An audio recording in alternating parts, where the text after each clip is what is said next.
And hello everyone, and welcome to another late night stream with Remnant from the Ashes. I'm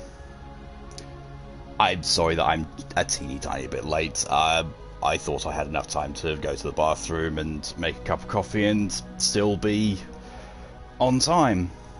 And then Remnant hits me with, there's an update available.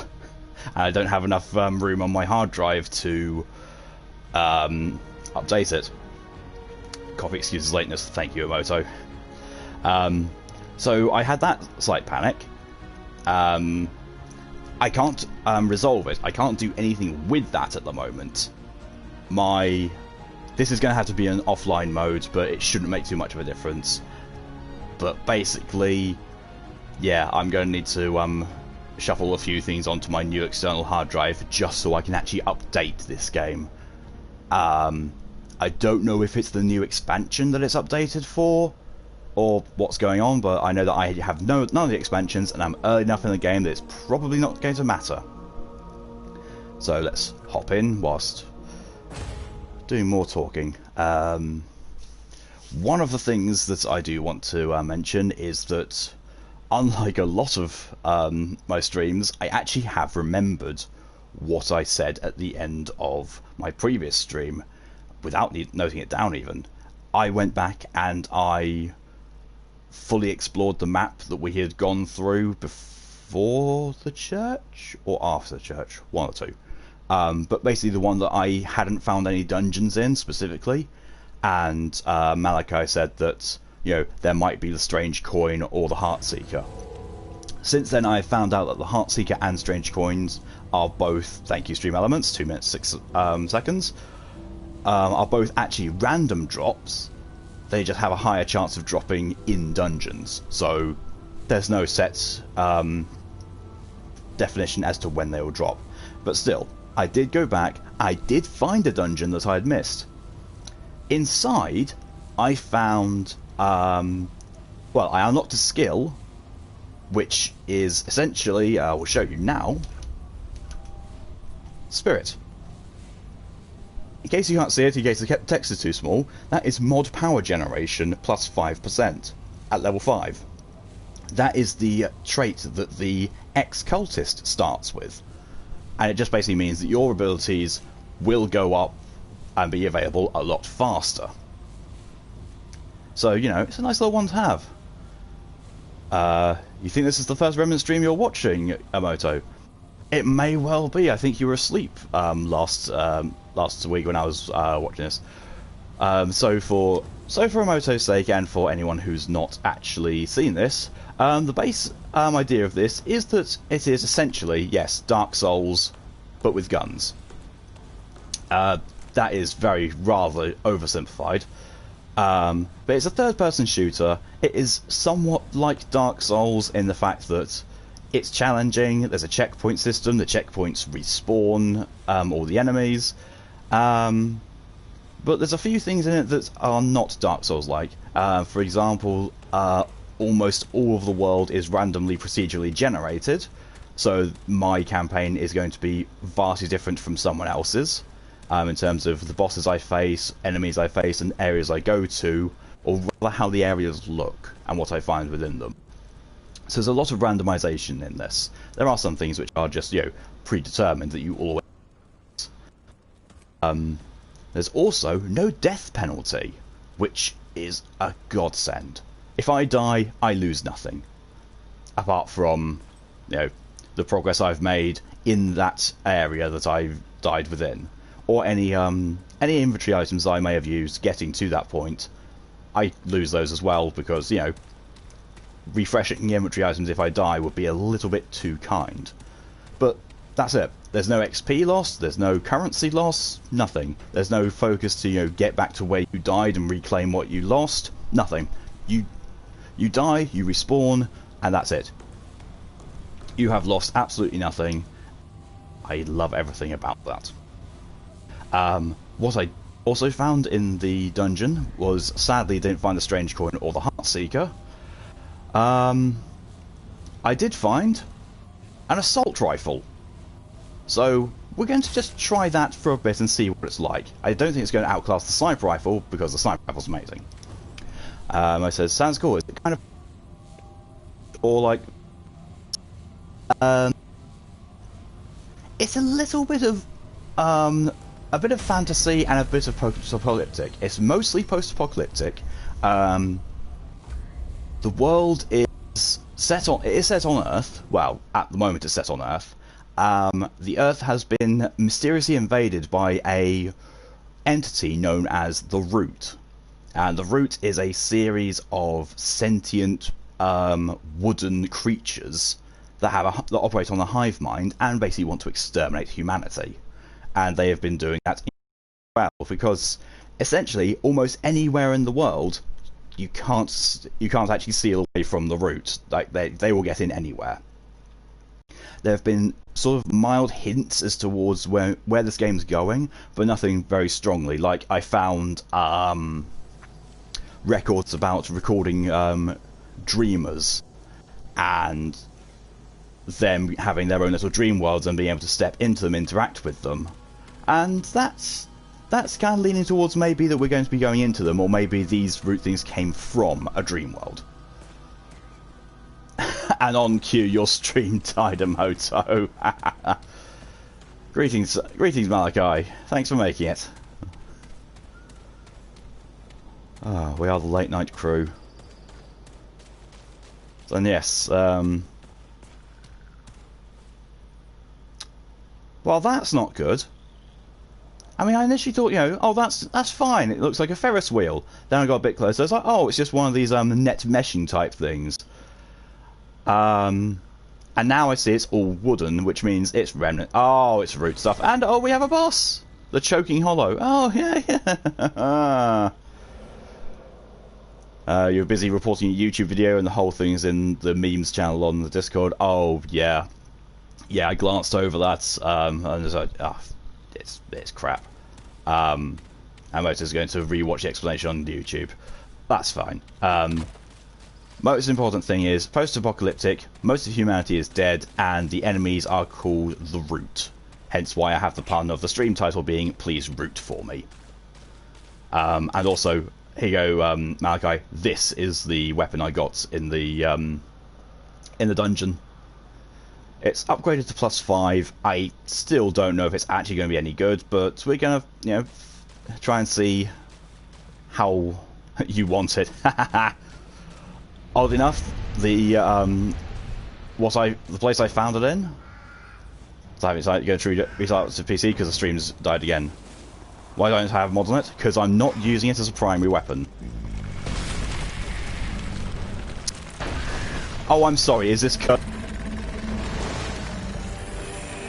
Oh, it's okay. Well, there's a weak spot. Feet. Treebeard having a really bad hair day, or possibly crossed with Cthulhu. The Ent. Oh, wow. Cool. Oh, that's not a lot of damage. I mean, in fairness, it's not a lot of damage it's done to me either.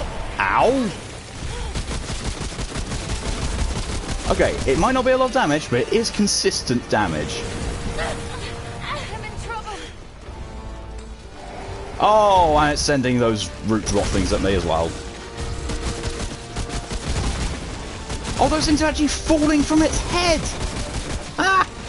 Fine, fair.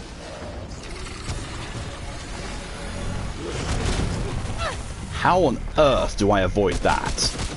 Is it just a sense of really good timing, or what? Am I missing something?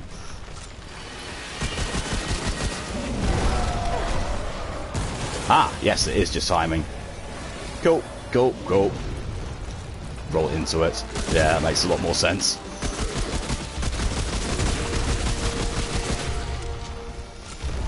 Yeah, I'm not doing a huge amount of damage with the assault rifle. I mean, A, it's unmodded, B, it's only a +5, and C, that's a big one.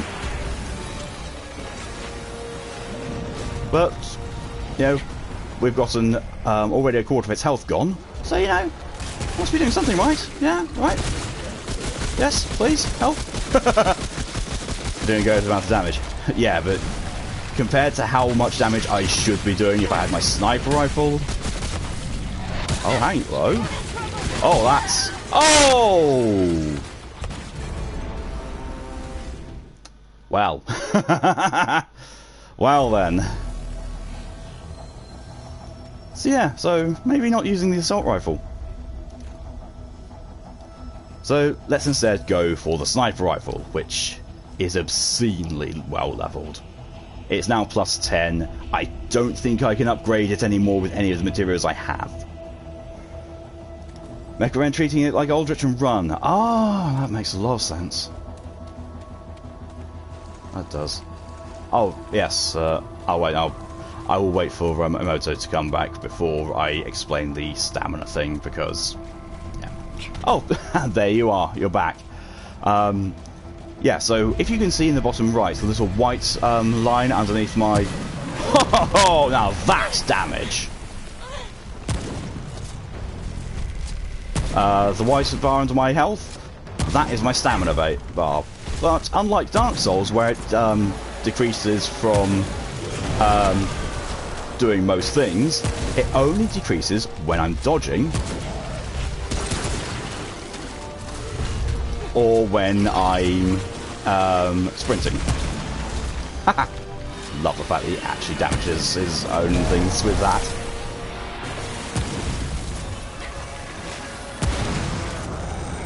Oh, and he works just... Oh, he's gone legless! That was a bit of a waste of ammo. Stop throwing these things at me. Ah, shite. Run, run, run, run, run.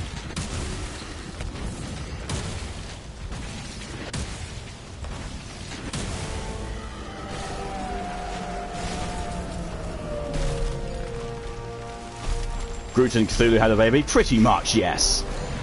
It's called the Ent as well. Ah, and he's going for me. Ow! Thankfully, that was not a huge amount of damage compared to what he could be doing to me. I'm sorry, did that tree bush type thing block my shots? Oh, yeah, bugger. It crawls? What did I do to it? I pumped a lot of damage into one of its feet and both its feet broke off.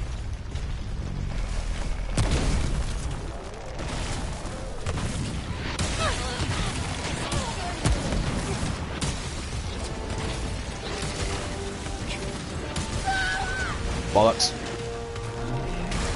Yeah, we do need to actually... You shot a lot in the head with a shotgun. Well, I figured that, you know, it was telling me that those parts were weak points, so I focused fire on them. And you can see that... You can tell I've been playing Sekiro too much, because I pressed up on the D-pad to heal, and that was using my weak healing item. But also in this, there is no parrying and there's no blocking. There is just getting out of the way. But yeah, 358 damage with one shot. This is why I love this gun. Yes, the rate to fire and the reload speed may be slow, but my word, the damage. Mistimed that.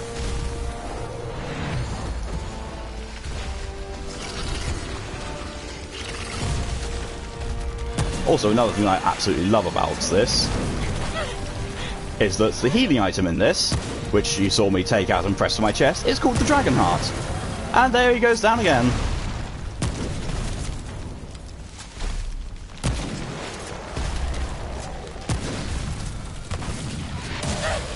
Oh, balls.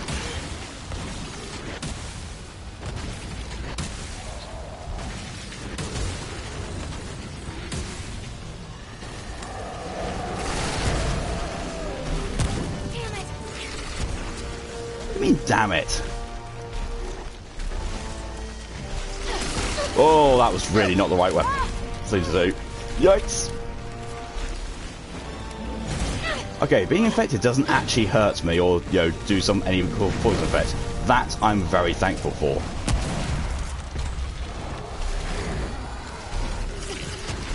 Please get away from me.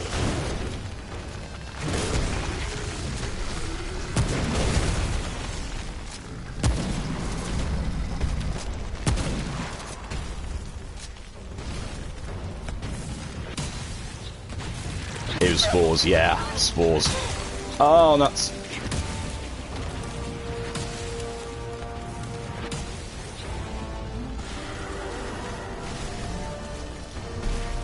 Ooh.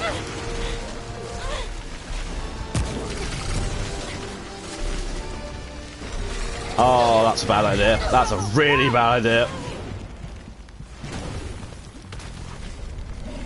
Oh, I see what Infected does now.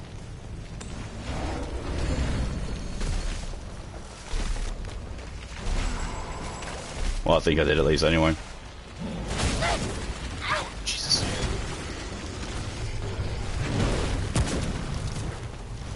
I say it's time to say it's time for a member of the Parade of Yikes. I mean, it is a Souls-like game, so you know, it does have that all ready for it.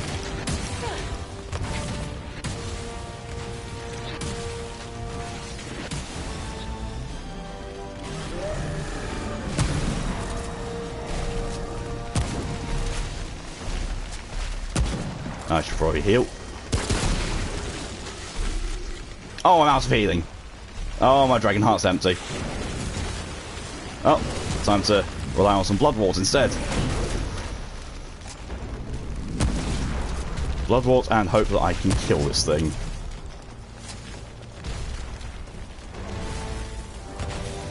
Ooh, there is worse to come. Oh, I have no doubt. Believe me, Malachi, I've seen Icy go after the Queen of the Swarm, who, yes, she may have been nerfed now, but still, she's a nasty one. Let's finish him off with my... Come on. Oh, nuts! Oh, he was one shot away from death. Oh, oh, that was close. That was really close.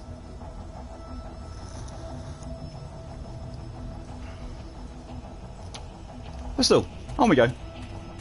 On we go. Let's have a look at stuff here. Increase stamina regen by 20 and reduces cost. Yeah, I'm going to keep that. That would have been really nice. Oh, get out. Get out. You know what? I'm going to say we need the Ring of Evasion more than we need more XP.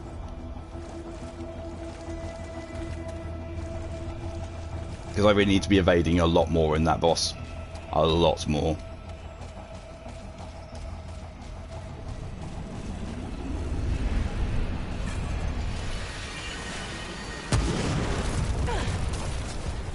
Okay, so that's a directional. Let's see what happens if we can blow his arms off. Come on.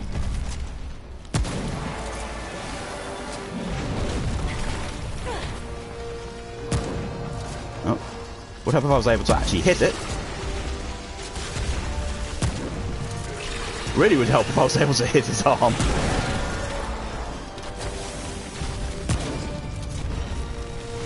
Hello Kelly, welcome aboard. You catch me, I'm not too far in. I've literally just started fighting this boss and I've died to him a few times already. Oh, he's angry.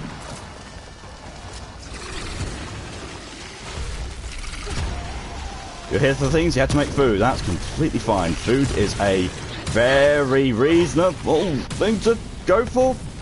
Oh.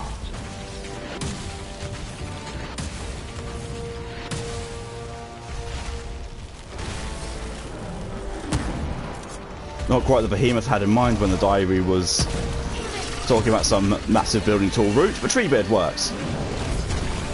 Oh yeah, it did mention that, didn't it? Okay, so it's looking like already shooting its arms is not disarming it. Yeah, literally. Literally not disarming it. Although, to be fair, dealing with his AoE stomps aren't all that bad. Oh, you think what I said is bad, Callie? You should have heard what Malachi said before you came in. Oh, his puns were awful. Oh, okay, I'm sorry, what was that? Oh! You haven't done that one before, matey. This is what I get for not blowing your legs out.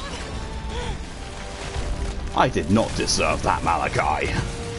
Oh, nuts. Nuts, nuts, nuts, nuts, nuts, nuts, nuts.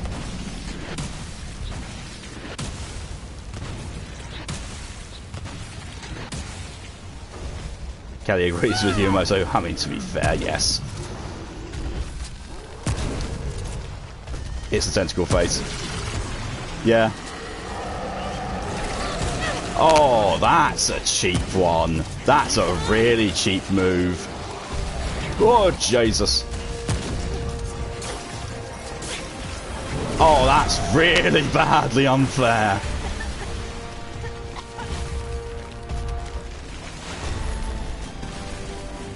It was BS, but well played tactic-wise. Oh, yeah. Ah, nuts, nuts, nuts, nuts, nuts, nuts. I was going to say, I saw some friggin' long ammo. Reload!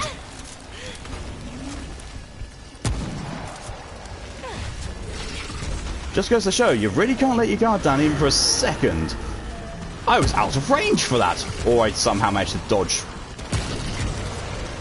Either way, I will quite happily take that one. Oh, fuck. Ah. Okay. Coast is kind of clear for at the moment. Come on.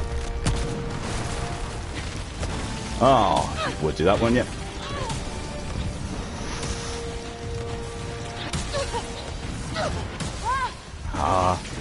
Okay, I've definitely learned something. This is like Sekiro. I'm sorry, guys in chat, if you're chatting and talking at me, but I cannot look away from the boss for even a second, otherwise he'll kill me. Don't. There we go.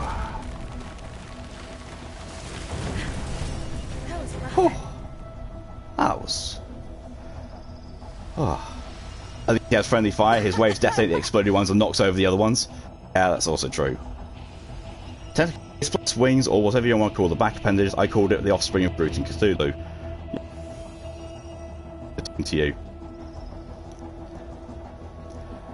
Okay, you know what? I'm infected, yeah. Right there. Also, this guy gives a boss weapon. Oh, does he indeed? Nice. I'm not going to kill my infection, because a checkpoint will do that. And what's the point of wasting an item to cure something that the checkpoint will take care of? Oh yeah, I see what the infected thing does now. It just stops you. You know, it's almost like a paralyze effect, because you know every time I have to stop and cough.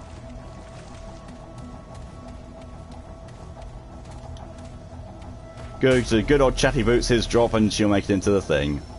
Yay! I think actually even picked up his drop. I was just more concerned with getting back and getting some healing, some ammo, and my dragon heart replenished.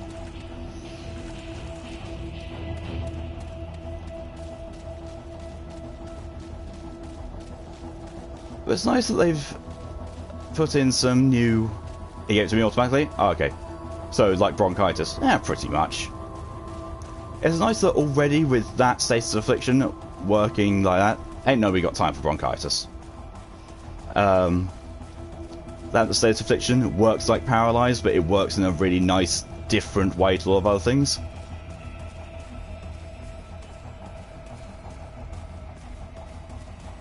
Like Dark Souls is pretty much, you get the state of affliction, ha, you're dead. Or you're going to die slowly. Or maybe even fast, because, you know, sometimes poison and toxic just really eats your health. But no, I really do like that this game is unashamedly taken some inspiration from the Souls games, but at the same time has really strived to make it its own thing. Not a fan of that an essential oil cures the infection. This game was made by an anti-vaxxer. Yeah, but anti-vaxxers don't tend to make you want to drink the essential oils. Just, you know, inhale them and rub them on your skin. It puts the lotion on the skin or else it gets the hose again.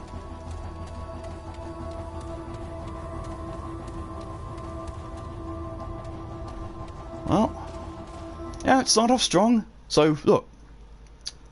We're already doing better than last week. The first boss encounter that we've had has not killed the stream. I've killed me a few times, but has not killed the stream. So, you know, we're doing a lot better already. It puts the oil on its skin or else it gets the measles again. I mean, to be fair, it's called the rot. It puts the oil on its skin or else it gets the rot again. Flows better. Oh, there we go. There's our title. It puts the oil on its skin or else it gets the rot again. Yep. And I was looking earlier at all the stuff I've done, and I am going to have to quickest stream naming, possibly, yes. I mean, to be fair, I've already named tomorrow's Dark Souls stream, so that could be the quickest stream naming because it's preempted. We've returned to Ward 13 as well. And another thing, you can use any of these checkpoints to warp back to the hub world and go and restock up and whatsoever, and then return to your last checkpoint easily. But also you can the fast travel thing from the large checkpoint in the ward to go back to places you've missed, because even though this game is randomly procedurally generated, once it's generated an area, it stays like that. So the map that you build up for an area will always stay the same. That's quite nice. Let's have a look at my inventory. Oil. Oh, to be fair, it's not oil. It's oil skin tonic.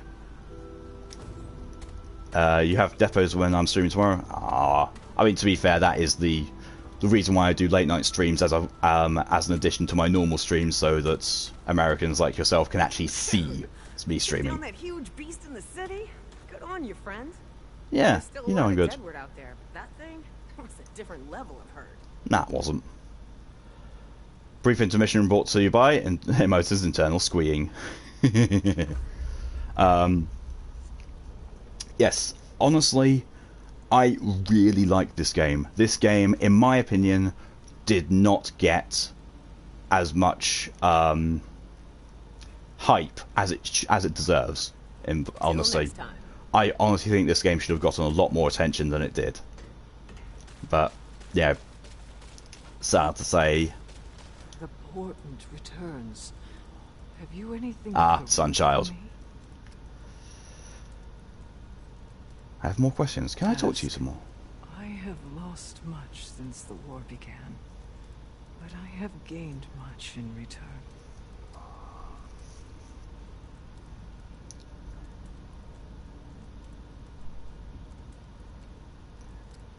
Yes, Annie's wife who came on to play, so excellent. A protector, one and the same. The root stakes a claim that must not be. I'm close to where you are, Malachi. Awesome. Stems the flood. But for how long? I was also thinking about it, what you said in one of the previous streams, Malachi, and I honestly would actually be up for making a dedicated co-op thing for Bloodborne, whether it be a stream or whether it's just you and I just trying to go through Bloodborne. I don't know, but doing it with a friend would be a lot less painful than trying to go through the entire thing on my own again, because my furthest progress was getting up to the area just before Amygdala, and I really don't want to go through all that kind of stuff again. I really don't. Rom was still a bit... See, I didn't have any problem with Rom. I beat Rom on my third attempt, maybe fourth. Creation is common, precious. Like, You can believe the keeper. I'm actually trying to think if there's any bosses that I ran into that I had an issue with. I mean, by timeless duty. initially Father Gascoigne. Like, honestly, Father Gascoigne always messes me up every single time. But the most recent time I played Bloodborne, I got him on the first try, so I must be doing something right.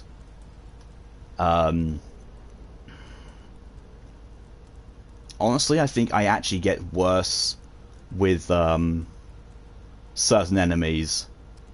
Cessation. Like the hunter NPCs, I do worse with them than I do with bosses. The root seeks serenity.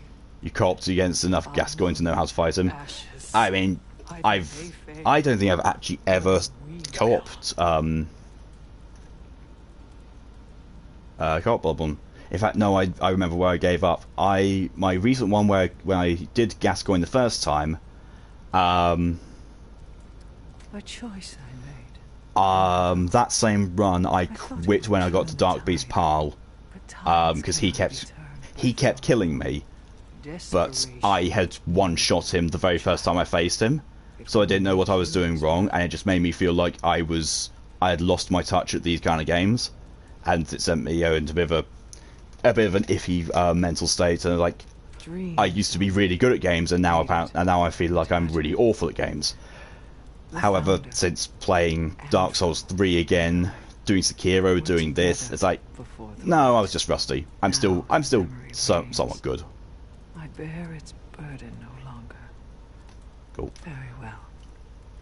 So this person, this NPC, you unlock her a certain way, a short time into the game, but she basically works like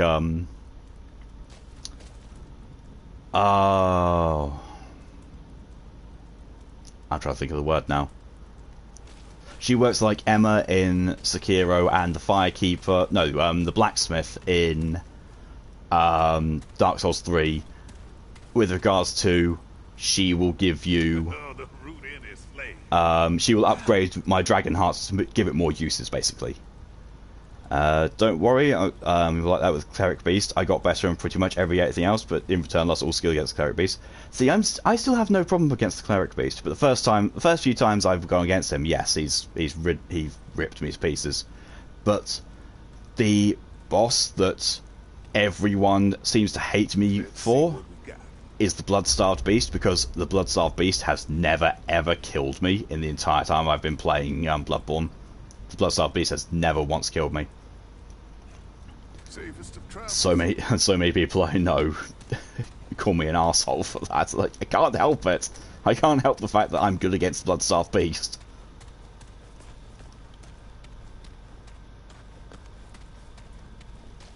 I mean, no, he's not hard. I think it's because he's all over the place. And he's one of the first bosses you fight who is just all over the place. You killed the Ent. Oh yeah, that's another thing for people who haven't seen this game before. It randomly skips conversation. Alright. Spore Bloom. It's a weapon. It is actually a weapon. With a model of Spore Shot, fires an explosive round that deals 25 rot damage within 3 meters and will leave a deadly gas cloud that slows enemies and lasts for 7 seconds. A one-shot shotgun with an attached grenade launcher doing 200 damage. Oh! Throw a pungent blood cocktail and Blood-Starved Beast follow it like his own tail? Ha! Never, ever had to do that. I've got work to do. Oh, shush you. Can't change the mod. Ah, I see. Spore Bloom. Yeah, not removable. Oh, look. Everything is less. I do less damage, it's less accurate, it's got shorter range, it's got less max ammo, it's got less crit chance. In everything, the sniper rifle is just saying better. But I still want to try it out because, you know, it's a new gun. It's new shiny. Look at that. It is +0, that's also true, yes. My sniper rifle is +10. Shush. Stop drawing attention to the fact that my sniper rifle is OP. Let's see what I've got. Oh yeah, I can't actually.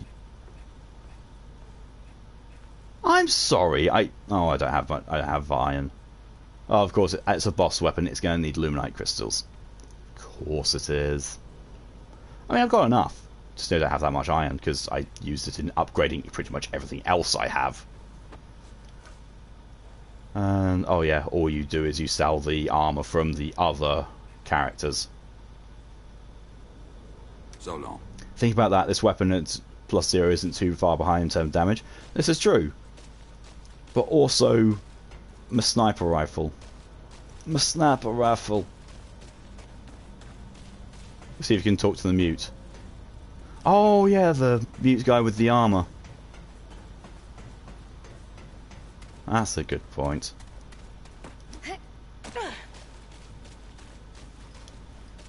Nope. Oh wait, there we go. Hey! Shoot my new gun, look it's reload. I will. Stabbed in the neck, still alive. Hey, nice. I relate to this character. Aww. Creepy gimp dude. Yeah, I mean, at least he's not puppy. I'm getting old. I know, getting old out there. Aww.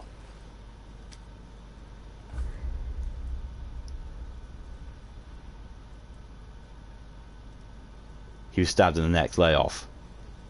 Hey, when I'm going to be talking to someone and insulting them, I go for the jugular. I need glowing fragments to get any of this. Although the Widowmaker stuff is clearly upgraded hunter gear. And of course there's DLC items as well. Which I don't have. And even... oh, that's interesting. Even if you get the DLC, you still have to get the in-game crafting materials for it. That's a nice way of doing it. So maybe I've actually been able to talk to him all this entire time. It's just I need to wait for him to bring up his chalkboard before I can actually interact. Callie, next time you see me, can I please smack him with a rolled-up newspaper for a moto? Hello again, friend. Certainly.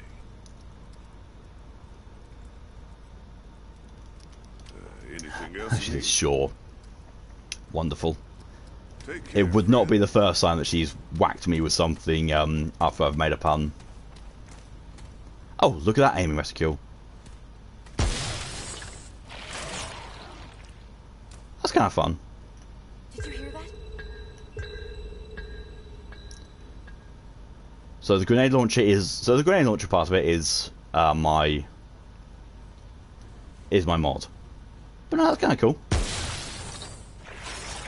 And the video's kind of nice. Pull the bolt back and shove a bullet right down the front of it. Very much like an old blunderbuss type thing.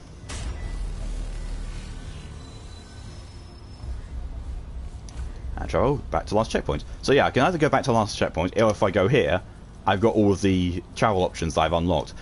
However, if you use another checkpoint, it does overwrite return to last checkpoint, as you'd expect.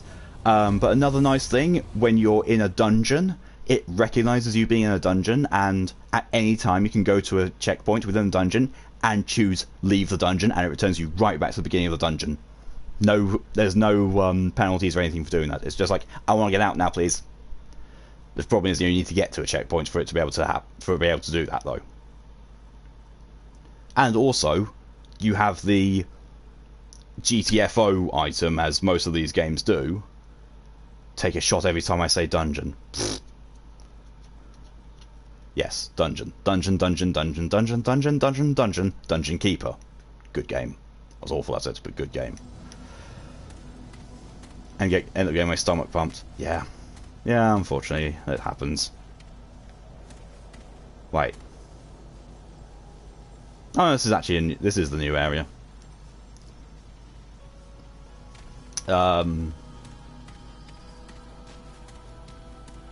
Completely forgot what I was talking about. Probably about the dungeons, I suppose. I'm sorry. What is that? Whatever it is right here. It is right in front of me, nearly. Oh, hi!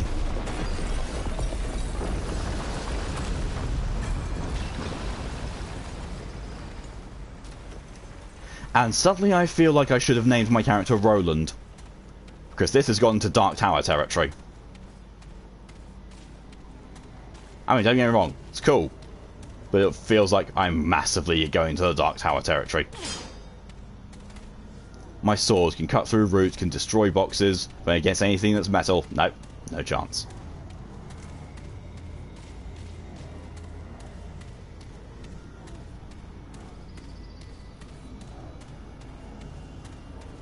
Well, it definitely does feel like I'm already between worlds.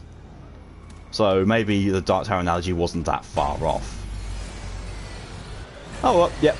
I just got teleported inside. Yeah, this has gone from post-apocalyptic normality, sort of, to getting a whole lot of sci-fi. What on earth is that thing? What are you? How can I make sure you never come for me? Here too. Oh. And here. Hey. Oh, is it you talking? What on earth? What are you and why do you have your face covered and nothing else? Cracks in the walls grow every day, surrounding me. Why do you have a massive loincloth that makes you look like you're compensating?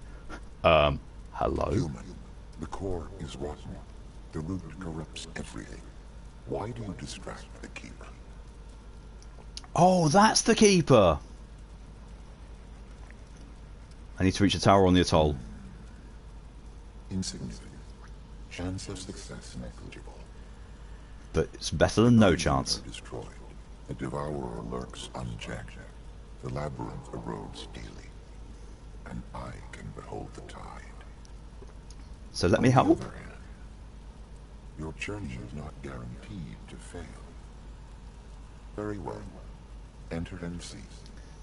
So first he calls what I'm doing irrelevant and, you know, negligible chance of success, and now he's saying, yeah, go for it. Do not appreciate this fashion. Nor do I. All doors and infinite possibilities. If the path you require exists, it lies within. Okay. Questions? Yes, there is time. I can talk to a god. The root threatens every world, so every world is given a protector. Guardians are not easily killed. When one dies, however, the root can claim that world and grow stronger. Okay. The loss of several guardians made way for the devourer. A devourer has made the root very strong indeed. Wonderful. Why does he have bricks glued to himself? I don't know. All I can guess is that he's part of this tower. I am the keeper. I will be the last to fall. So we need to make sure you don't die. Cool. Please not another protection thing like I had to do for the root mother. This place is both like the worlds and unlike them. It is the core, inviolable, and without need of a guardian. Okay, so Earth is basically the hub world, and all these dreamers, which were talking about guardians, were in these other worlds. I see. I have neither knowledge nor resources to devote to the question. The root could not have come without invitation. And it came through one of the dreamers. Don't like him. Put on the list of nopes. An agent of the root. He's weird. Witting or unwitting is unknown and irrelevant. I'm just getting things that, you know, I really don't like things that hide their face like that. Guardian, leaving only myself to hold back on ending wrong. Unfortunately, my battle cannot be won with time.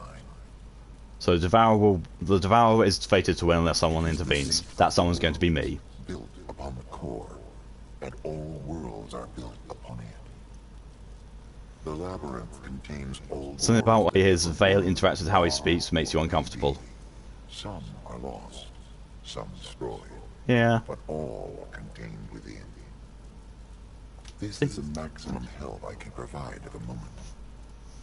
All endeavors will fail if I do any more.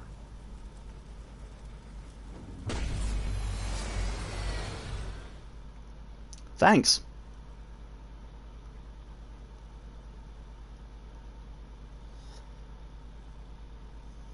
I think.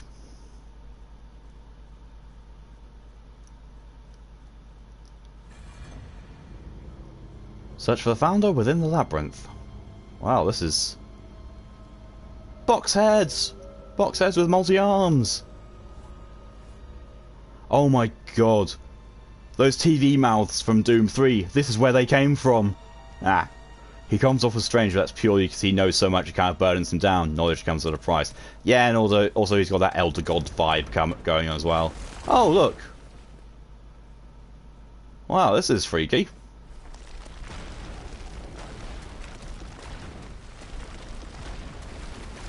I think this is definitely for one of the things we're not in Kansas anymore. But then again, I've actually never been to Kansas. I don't think I've got any reason why. Oh, a new trait. Keeper's Blessing. I've also got quick hand. Oh, quick hands. Oh, increased reload speed. You don't mind the weirdness itself? Mine's the veil. True. Oh, increased elemental resistance. Not bad. I only have one trait point though.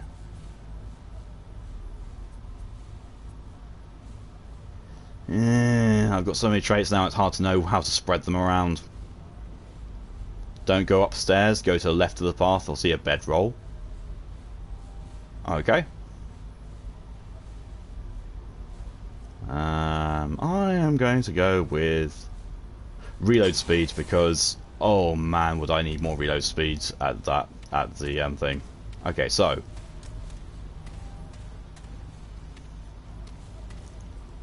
think it's the path straight ahead. Okay, well, I'll use the checkpoint anyway, activate this. So it refreshes everything, and it gives me a travel destination. Like, look. Because these large ones are the travel destinations, whereas the small ones are the checkpoints. Oh, so that one will let... So I actually can go up there immediately. Okay. And presumably I can go to this one immediately as well. Or even to that one. Okay, so it's actually going to let me to go to any of these ones that I want.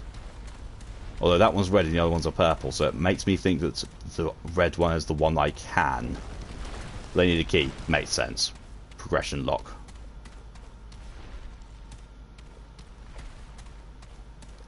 So this is the one, don't go up the stairs, we go to the left. Oh, there, oh yeah, there is a bedroll there.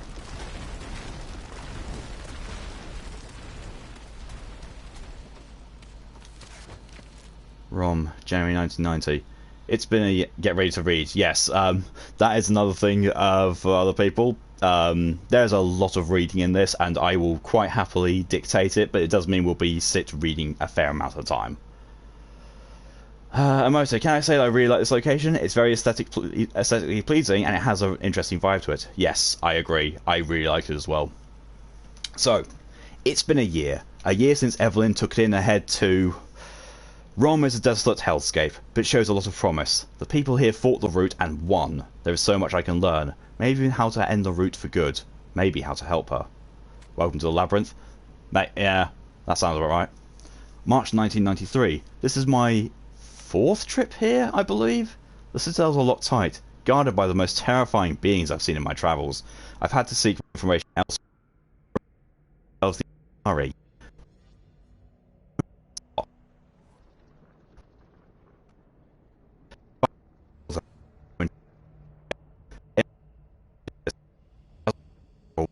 Now.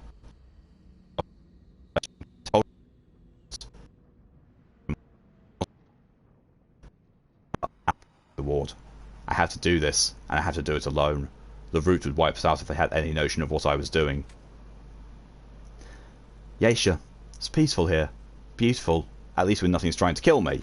If it weren't so damn deadly, I could see myself settling down here someday.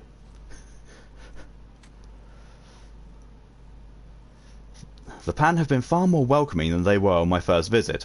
Some, anyway. Apparently I've fallen in with the destitute and enslaved. There's a vast social rift between the Pan, has been for centuries, but change is brewing. The Pan are talking of rebellion. Navun in particular has asked for my help. But what can I do? Well, isn't that something? I don't know much about revolutions, but if I don't know much, the Pan know nothing. They have no experience in rebellion or emancipation at all. Never in their history have Pan turned against the Immortals and their Empress. But me? I'm American. Oh no. Overthrowing oppressive oligarchies is what we do. About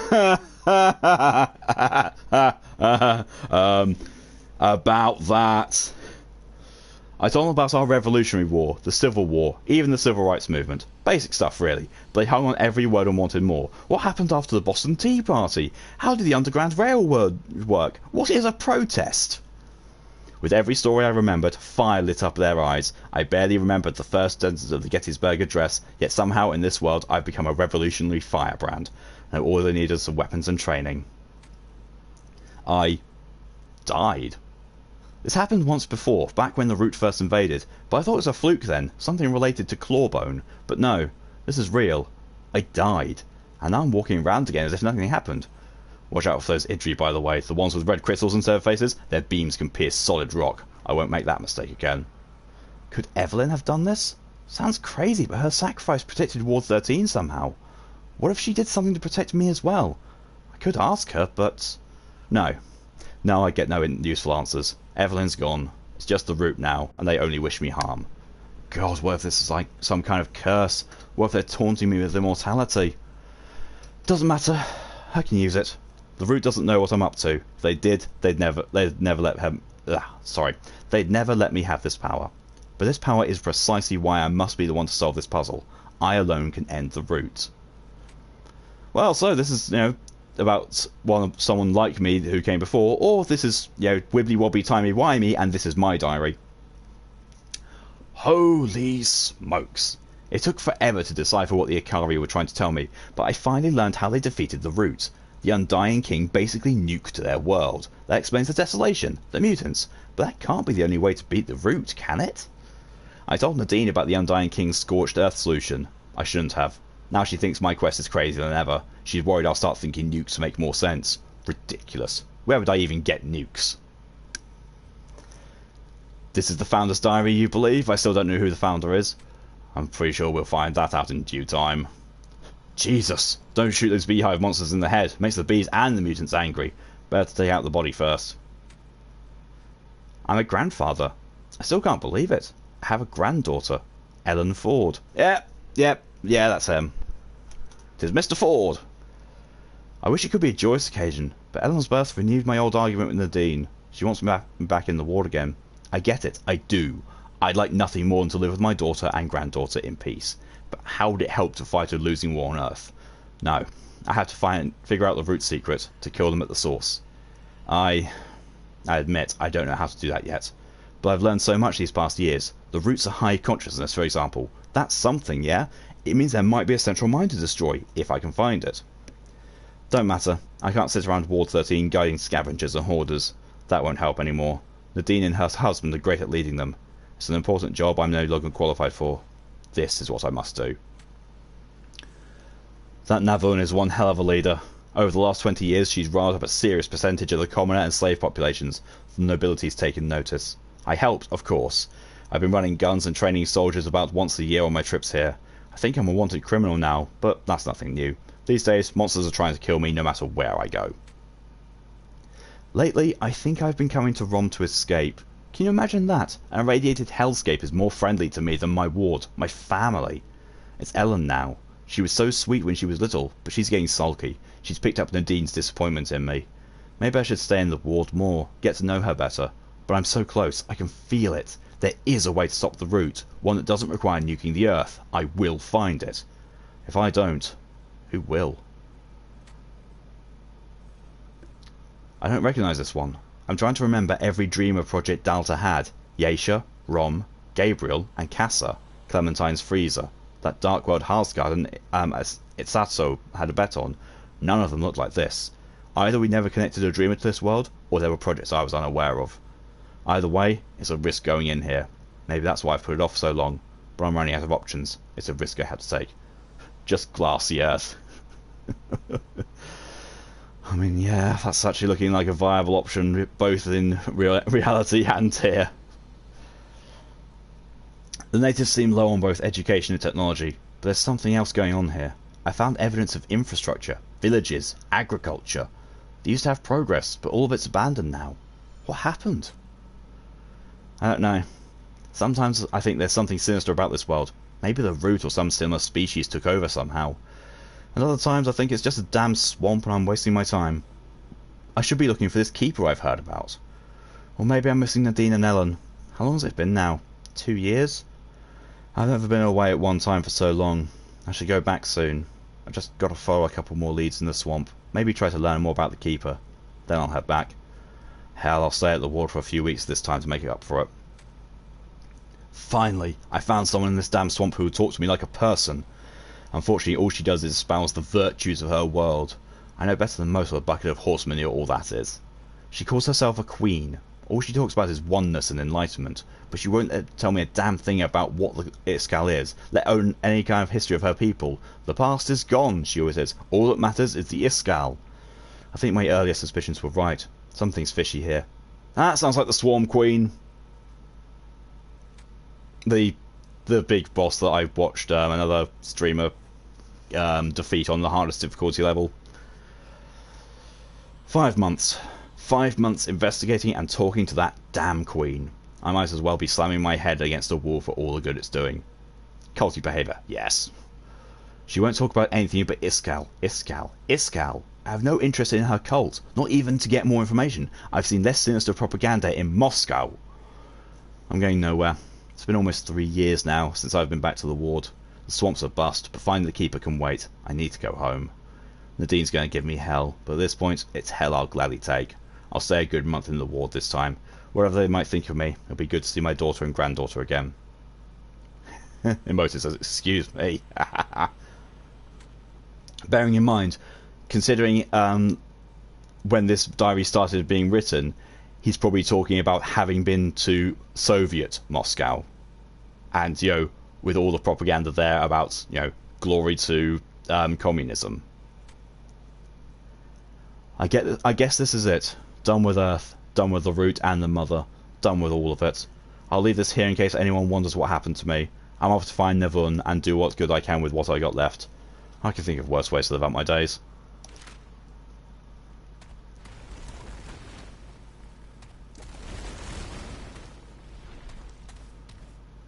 Cool. So we have learned some stuff about founder Mr. Ford. Well, as your mum called him, Grandpa Stalin had some issues, much like Grandpa Lenin. You know, maybe it's just me, but I'd be kind of worried if a close relative of mine was referring to a communist dictator as uncle. Sorry, Grandpa. Now on to Rome, the area which gives you heart palpitations. Yeah, but do I have to go here yet? I mean, I'm fairly certain that if there's 2 areas with purple things, I'm inclined to think that purple means locked. But there's an orange one over there. Maybe I could go to that.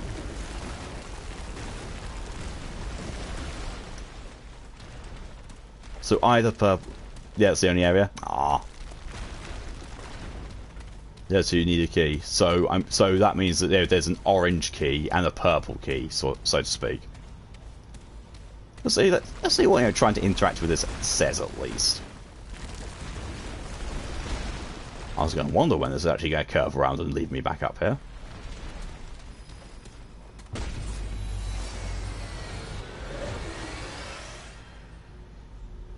Oh. Okay.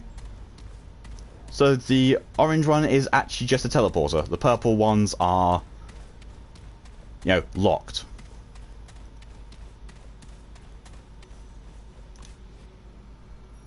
I don't think either of those are going to fit in that, but that's definitely a keystone. Oh, Corsus, a low-tech swamp, but no less dangerous for that. Imagine the Louisiana Bayou, except the alligators are armed, mosquitoes are big as a man, and you're a damn trespasser. I don't know if there are any answers here, but I've been searching so long. At this point, I can't afford to leave any unturned stones on my back. Okay, so that's Corsus. I don't like Corsus. What the hell is the Iskall? The queen of this world talks like it's some kind of love-in, but her subjects sure as hell aren't showing me any peace or harmony. Run in zigzags. Punch him in the nose. I would not ever dare to try and punch an alligator in the nose. Oh, I see. I think. I don't know. I would not want to get close to an alligator. I can only hope that an alligator sees me as not worth the energy trying to hunt me down. So... Oh, not going to go off that way. That's probably going to kill me if I went off that way. I mean, to be fair, in this hub world, death probably has no... Well, death has no penalty whatsoever anyway. No, don't punch them in the nose, climb a tree. Yeah, it does sound like punching them in the nose would just infuriate them. They recommend punching one in the nose when it's already got you.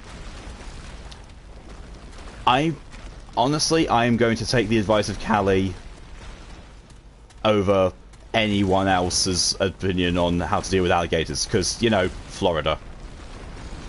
Floridians know how to deal with alligators, because they're all over the bloody place. So this is another teleporter. Takes me here. Callie seems all well versed. I mean, she is, you know, a born and bred native Floridian. And they deal with alligators all the time. And strangely enough, I only ever saw one alligator whilst I was there, and it was very briefly in the airport pond. Everybody of water has an alligator. Everybody. Yeah, that's basically how you have to handle it. If you see a body of water, assume that there's an alligator in it. Yaisha, this is it. The same world I visited back in Ward 16. The Fan were unwelcoming then. But that was partially our fault. We'd invaded their world without notice, avoided them, acted covertly. Their reaction was warranted, if excessive. I won't make that mistake this time. That was, Jesus, almost 30 years ago now. I wonder if Navun is still alive. We go to Gateland when... Yeah, I could do. To anyone reading this, stay away from the cigarettes. The Pan Empress has a strict no foreigners policy, and its nobles zealously enforce it. Even the commoners fear those they call Paxeltech. I've made friends among the rebels, but even they are likely to greet strangers with suspicion, and if you did somehow gain their trust, you become the enemy of everything and everyone else in the jungle. Again, Keystone. Okay. So that's two other worlds that we've got there. It's Corsus and Yavin. I wonder where the other platform is going to take me if I start following that.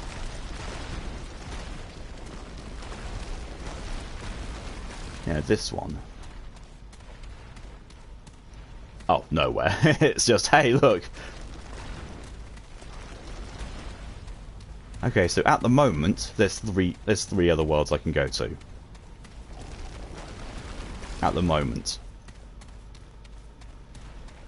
But the one with with Corsus and the Iskalanet, that one I've seen some progress in elsewhere.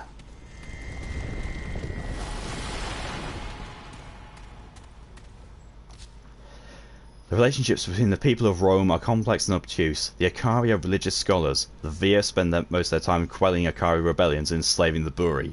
Yet only the Akari fight back. Why? The Buri seem to accept their role in society, even glory in it. I don't understand.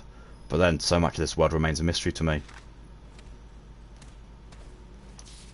Rome. A dangerous wasteland of a world. Nearly everything within has tried to kill me at one point or another. The most dangerous are the servants of the so-called Undying King. This world presents intriguing data on fighting the Root. The Root invaded, yet the world survived. I will return again and again until I learn more. Rome is home to several sentient peoples. There's the Undying King, the only one of his kind as far as I know.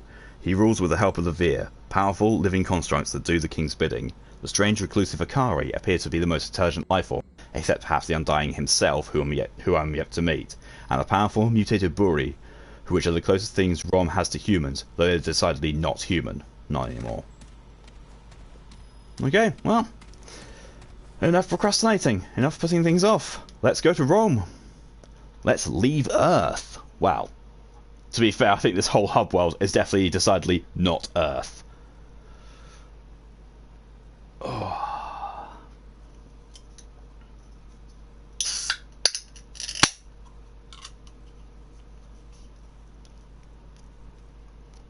See, whenever I see Gateland, I always think of the Gabriel Iglesias skit he does about it, when, you know, when he called up Gateland, and it said, you know, for English press 1, for Spanish press 2. You press 1, it goes through this whole thing of, you know, what Gateland is and all that. And if you press 2 to go for Spanish, it says, I don't speak Spanish, but come on down, it's great! I really hope that's still a thing, because that sounds hilarious. Oh, okay, someone's waiting for me!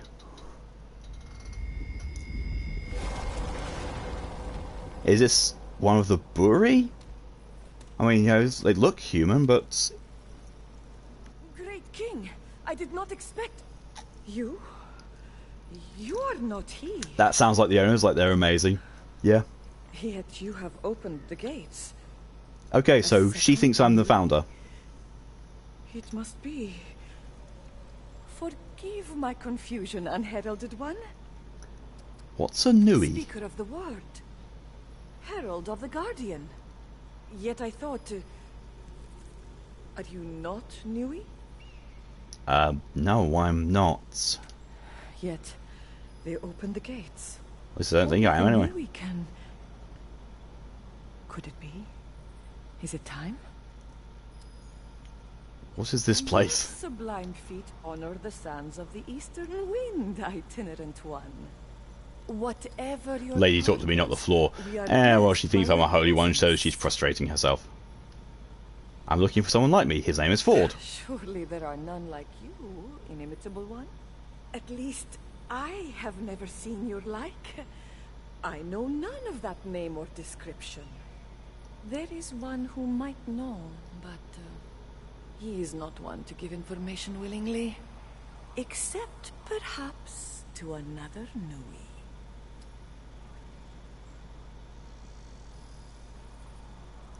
Ah, if I have to, like him, tell me. Yes. Perhaps you are the one after all. Oddly though, her tone of voice... The Undying King.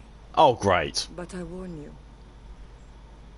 challenging him will not be easy. Take caution. I don't like her now. She's like... Her whole tone of voice sounds like she's saying it with a smirk, as if she's, you know, being a little shit and knowing it. Seem eager for me to meet him. Why? Like all Akari, I am only She's eager to Akari. see the That be Guardian why. restored and the planet reborn. O discerning one, it is my joy then, my great honor, to help you find the Nui who was alive when said Guardian fell. She's trying to screw me. He rules from the Citadel, in the canyons beyond the Black Sun Gate. The gate has been sealed since time forgotten. Oh, but no doubt you will find a way, Dynamic One. Dynamic one? What do you think I am? None. Only one has there ever been since the days of the Guardian. Your arrival is unprecedented, portentous. How long were you Go sat well, there? Enlightened One. Can I? No, I can't. I have the distinct feeling that she's going to screw me over.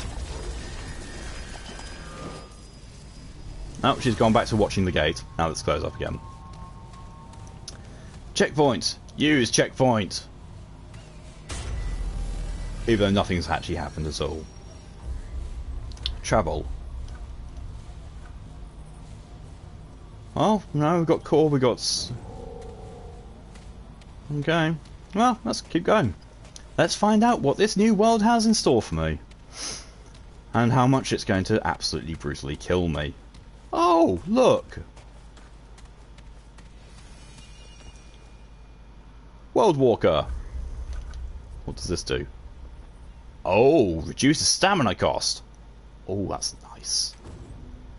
So, if anyone has ever seen or played a game called Spec Ops: The Line, back in the era of Xbox 360 and PlayStation 3, they will know why I'm a little bit unnerved about this, because this looks like friggin' Dubai! Post-apocalyptic. Especially that. That really seals the deal of it looking like Dubai.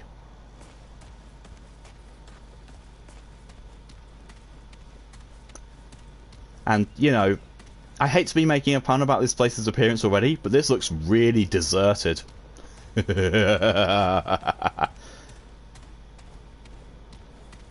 Guys, it really does, yeah. I'm glad I'm not the only one who thinks it then. Oh, I miss playing that game. That game is so good.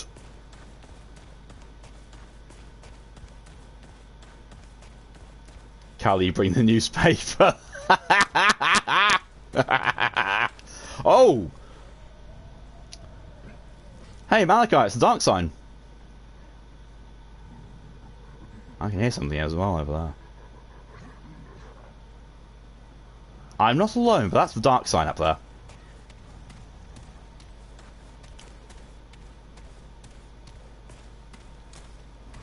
That's an enemy. I know that's an enemy because my crosshair has gone red. Oh, look at them. Oh, they have helmets. Oh, hello. They're also flesh and blood. Oh, hello. Oh, that's not a lot of damage.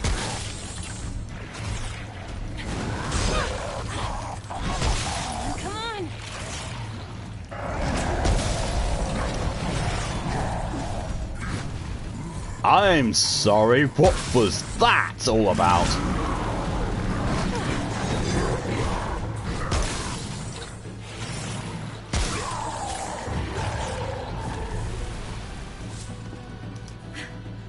That was rough. That was rough, and I've made a decision. No, not the hunting rifle. Give me my sniper rifle back. Want my sniper rifle. And also, give me some healing. Because, ouch! I did not realise how much damage that guy had done to me. There's another one of them right there. Although he looks to be one of the default spear throwing ones.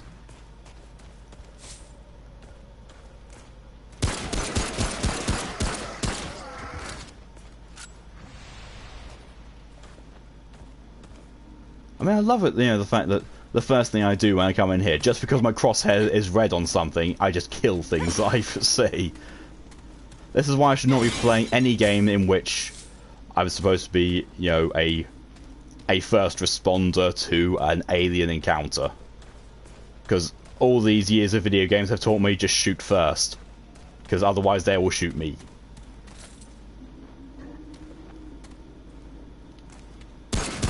Heard you.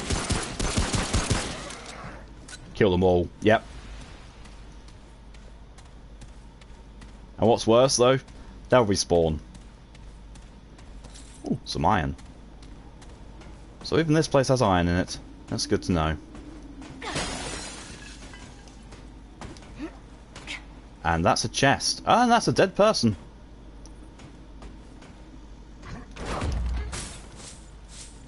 More scrap and some iron.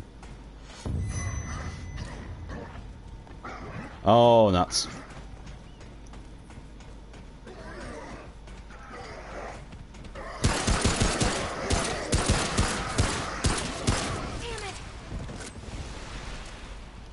Why do you keep saying damn it as if there's an issue with you reloading?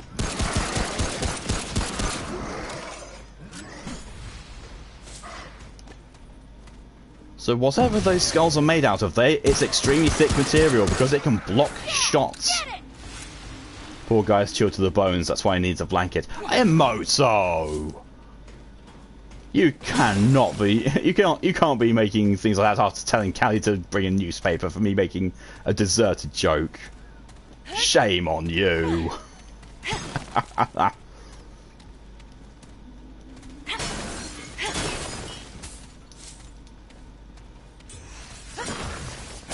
Oh, ouch! Radiation! Okay, that's a new one. He's running away.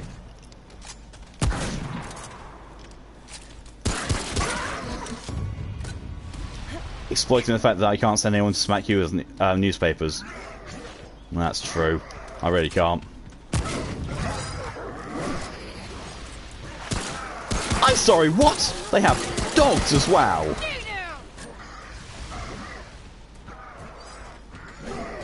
Oh, there's a lot of them. There's just lots of them all over the place now, aren't there? I'm sorry, what has you got for a hand? That's like a bird foot.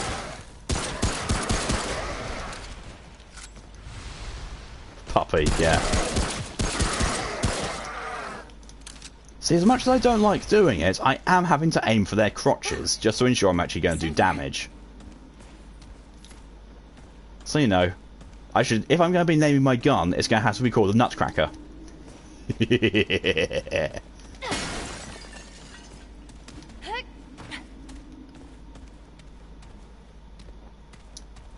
So far, though, I really like this area.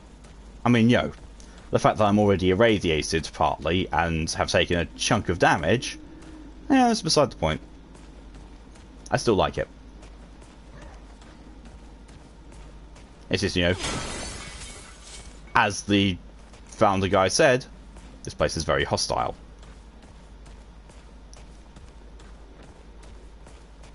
Okay, so there's a little area off here. Is this a dungeon or is this a way forward? I mean, to be fair, it could be both. It is looking somewhat more like a dungeon, though, with its placement. It's slightly off the beaten track. It's slightly where you wouldn't think to look if you were just going to be going forward progress-wise. I'm going to say it's a dungeon. After watching parts of Chernobyl, radiation does sound like a very bad idea. Yeah. Yeah, it does. It definitely doesn't radiate good vibes.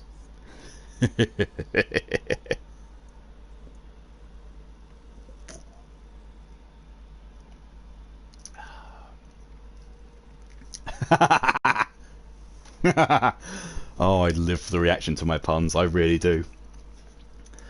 God, PlayStation says that I've got 3 viewers. Twitch says I've got 5 viewers.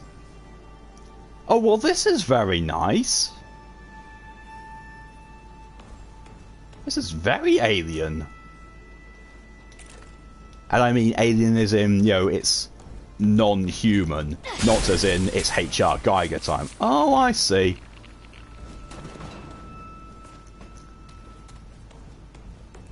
So those both will explode with radiation and also maybe drop stuff. Cool, and you can hear a Geiger counter going off. Which, kind of works with it looking a little bit xenomorphic with aliens as well, because, the guy who designed all that, his name was H.R. Geiger, who actually died a couple of years ago, I think, or last year.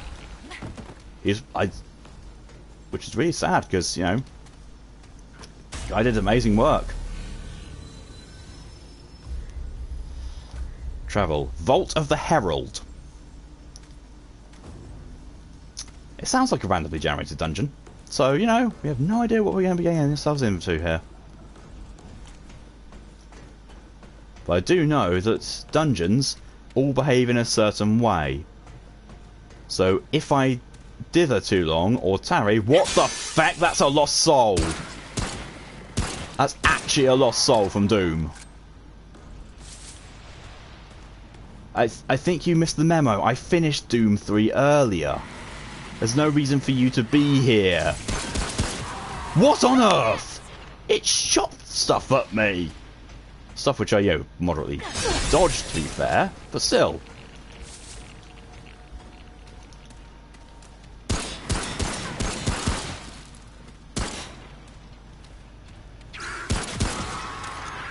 They are somewhat cowardly in their behaviour. This is not a bad thing. Nor is it a good thing.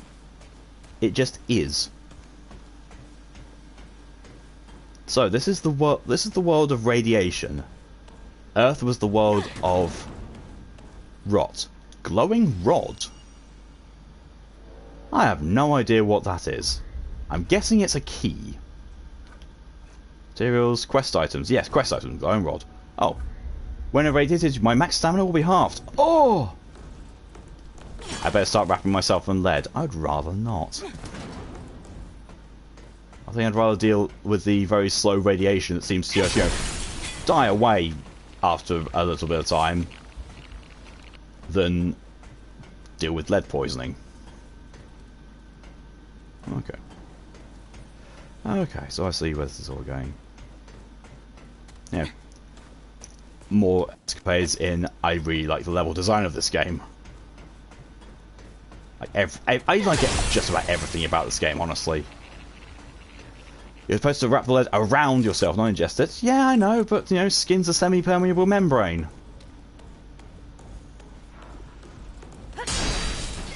Don't want to risk, wrapping it in lead. Would I rather deal with my DNA falling apart? Yes, I would, because then cool mutations are a possibility.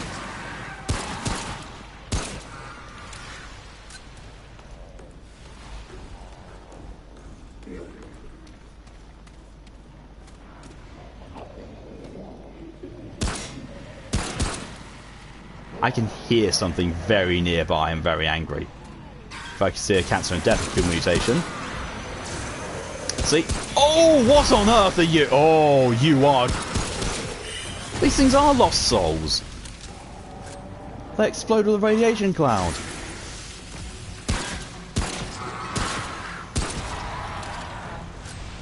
These things are weird. Oh! Radiation mage.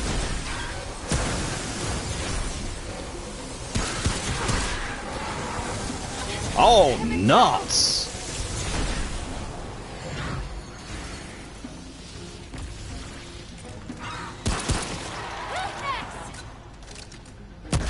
Technically, he should be next because he's really trying to kill me. Oof.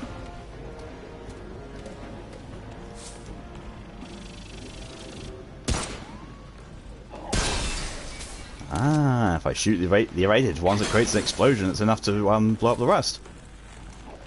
Some forged iron.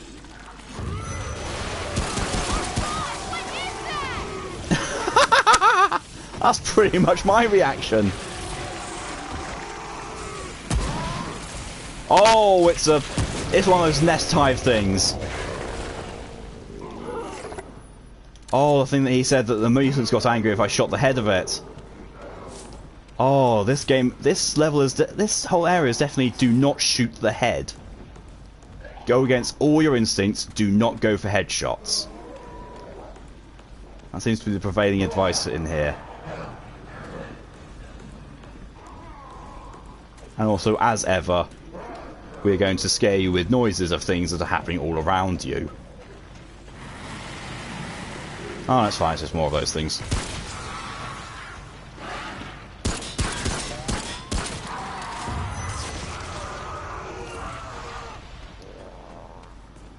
Heavy water elixir. Oh, awesome. And some blood warts. Heavy water elixir I know is going to be the anti-radiation build-up stuff. Ah, just nah.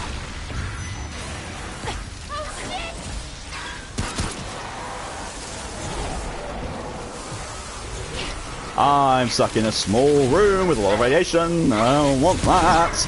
Oh, that was a lot of damage. And I'm about to die.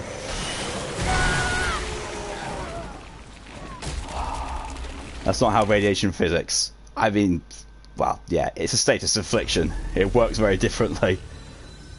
Okay, that is one issue I have with this. Like, the one and only issue I have with this game is that the healing item, the Dragon Heart, takes a very long time to use.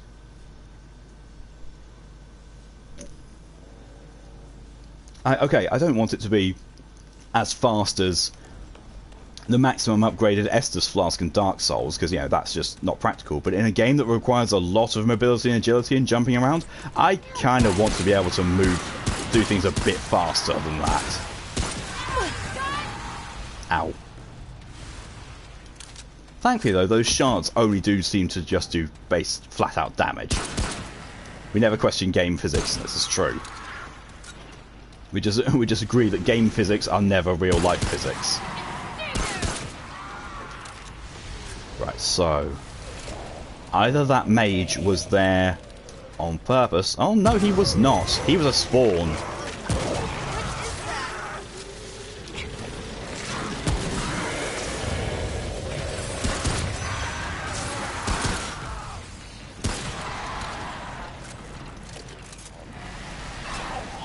Out of the way, please.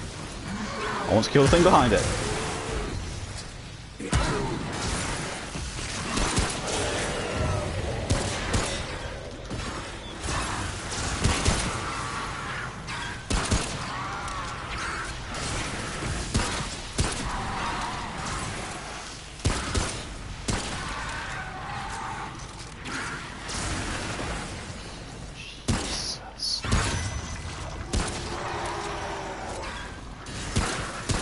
Well, at least he dropped Illuminite Crystal.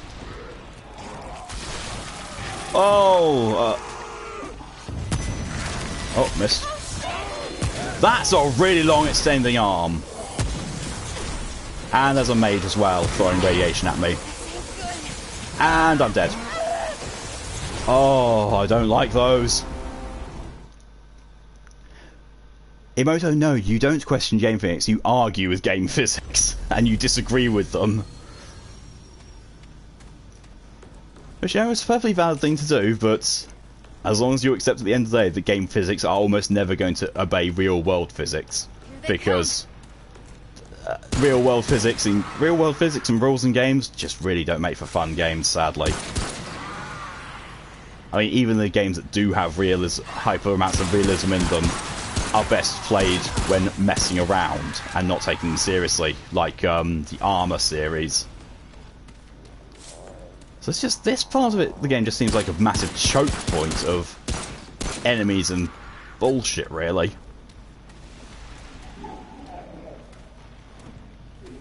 I wonder what happens if I actually do try and shoot one of these things in the head.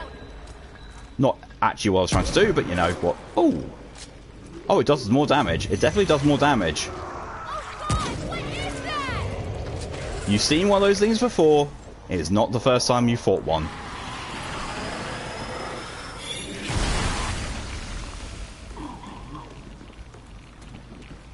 True, you took a semester of postmodernism. I have to question everything, and because I read books about physics, I have to argue with these physics too. So, I mean, yeah. Like I said, you know, you don't have to stop questioning the physics in the game, and, you know, it's hilarious to point out the flaws in it. It's just, you know, there has to be some level of acceptance that game physics are not real physics. They're going to be weird.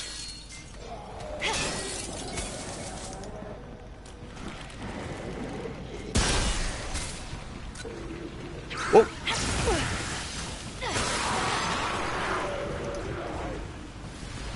They are surprisingly susceptible to melee attacks. Oh, you're not. I didn't want to get close enough for your melee attack.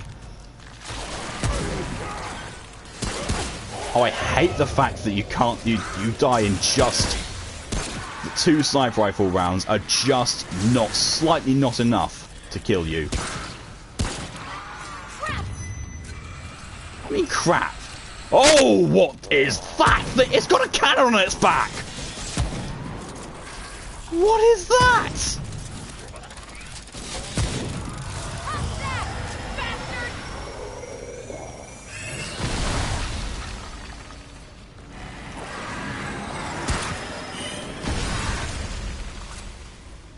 I mean, you better be grateful that I'm not questioning the physics of flying yours with no wings or any other means of suspending itself in the air.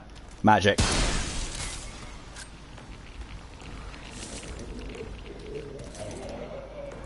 That's how we're going to be explaining some of these things that don't make any sense, is magic. Where did you come from? I swear you were not there a second ago.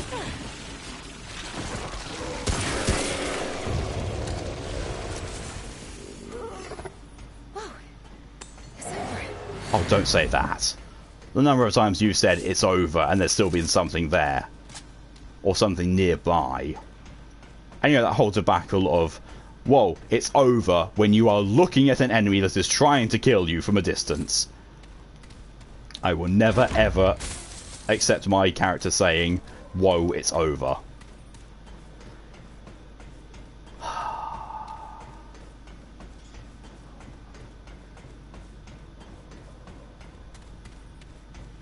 Although I have to say that I probably should do something like...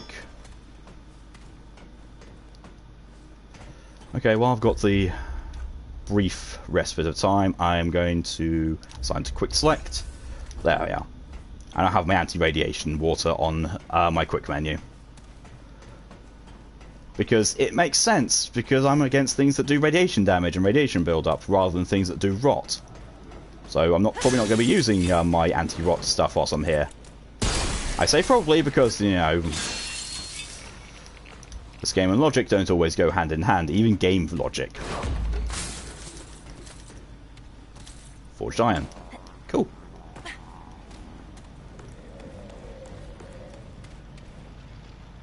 What are you? Oh, it's alright, you're just a normal floating skull. Can I shoot those things? I can't.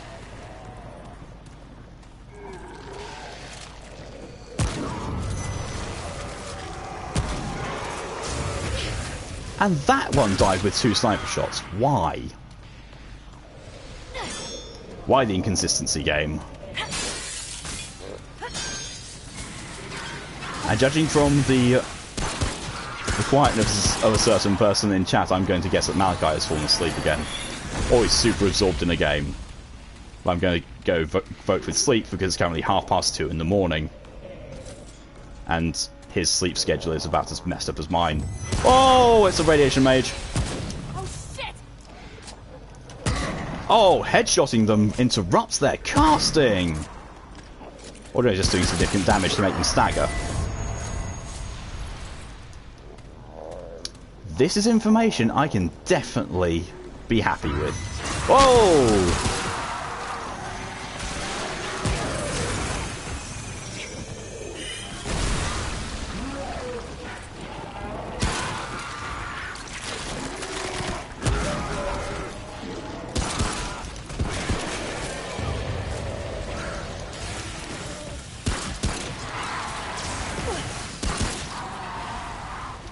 Whew.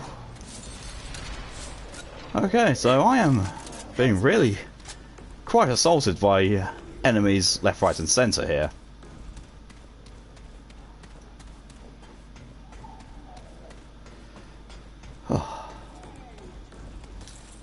Forged iron.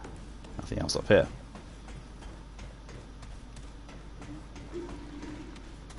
And even after me saying out his name quite clearly, Malachi has failed to respond. I'm going to say that he's fallen asleep, or he's actually been sensible and gone to bed and just not announced it. Still, we're still persevering. We're still going through.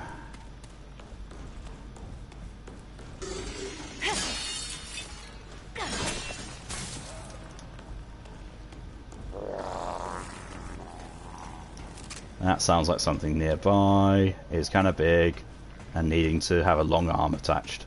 Wow. I say long arm attached. I need to use my sniper rifle to attach bullets to its face. I'm going to drink some blood water, actually. Some slow health regeneration. And also use my last elixir of enlightenment. I'm sorry. I would like to address your concerns. But I had not seen you until just now.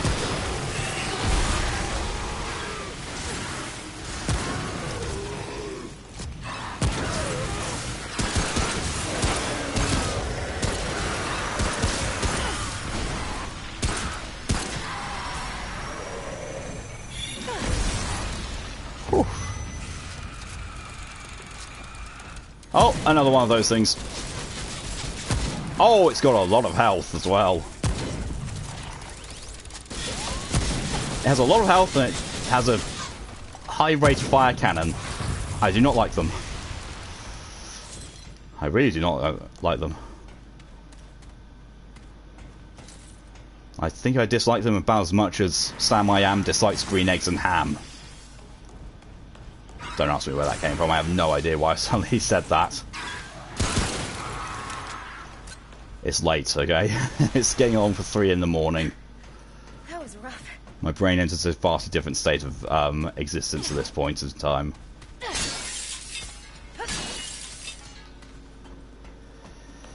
Oh, a chest.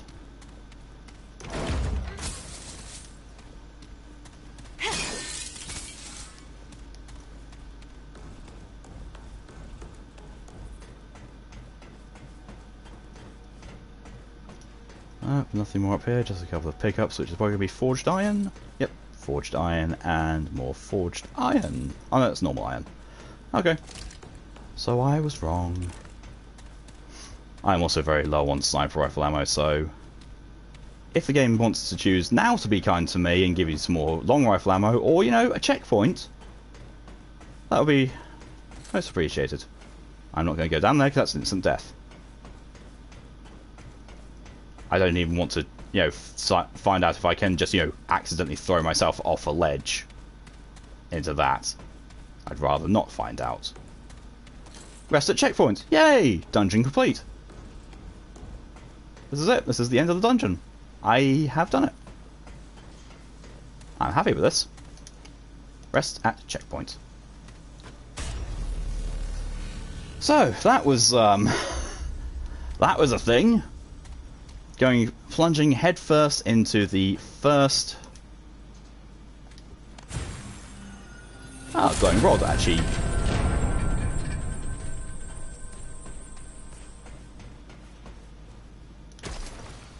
Akari mask! Oh, I got a new piece of equipment.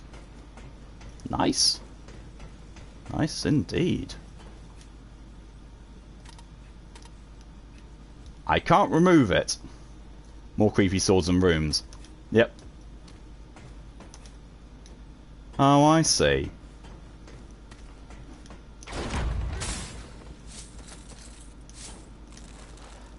I see indeed. So I found the glowing rod earlier in the dungeon.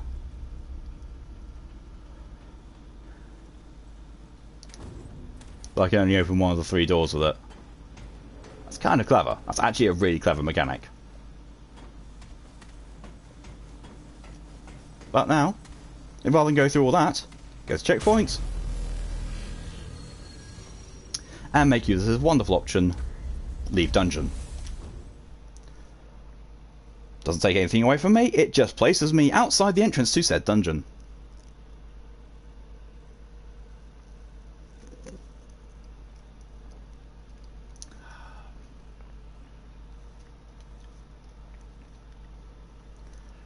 Hardened iron. Ooh. Folks don't believe it, they want to use this stuff to make tanks that fly. Yes, they're called aircraft.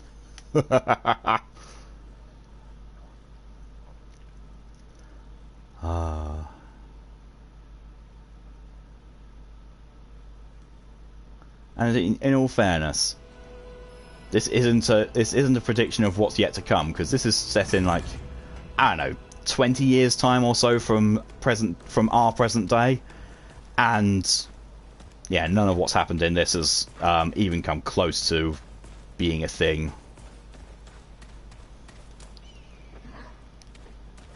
At least not that we know of, anyway. Who's next? Don't shout out. Pick the hunter character. The hunter is supposed to be good with long range, stealth, and critical damage. Killing something shouts out who's next. That's very much not what a hunter's like.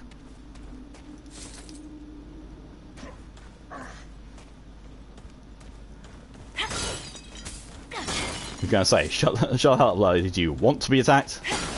I mean, apparently, yes, she does want to get attacked from all sides and at all times.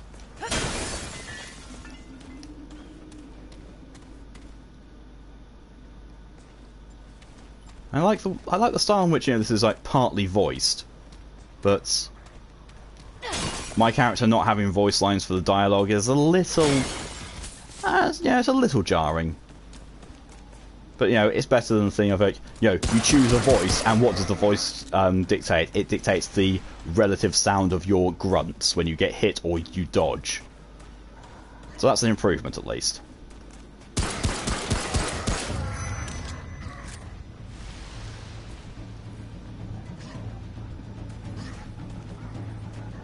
Oh, balls.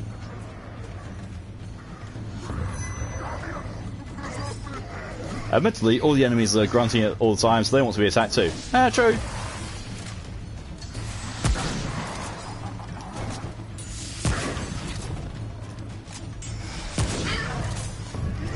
Oh, it's another one of those guys. Oh, that does a lot more damage than the shotgun grenade launcher thing I have. Oh, and I shattered his mask. He's got a sack on underneath.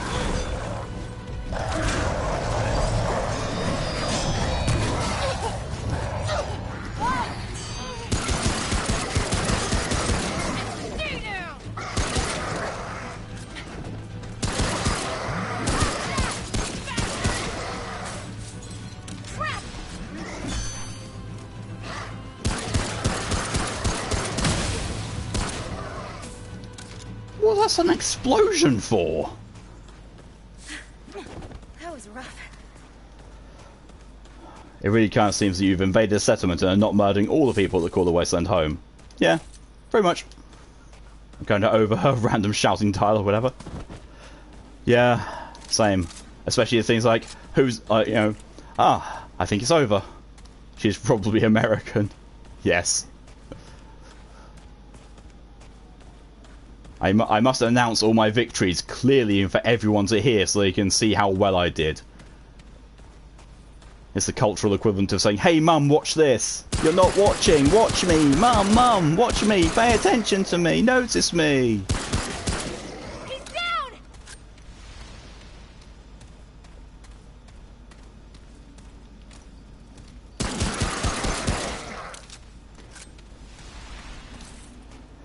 Okay, so this is a nice different alternative in how everything is set up versus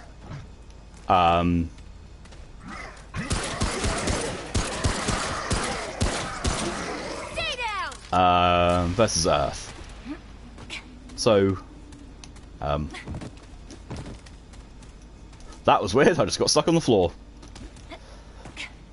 Yeah, it doesn't feel like, you know, I've gone from Earth to somewhere else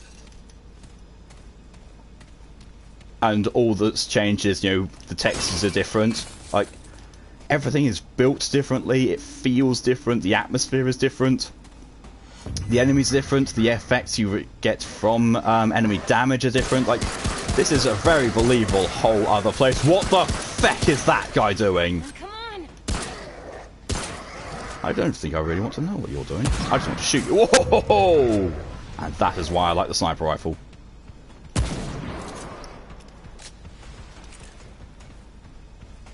Sniper rifle plus being the hunter is critical hit city.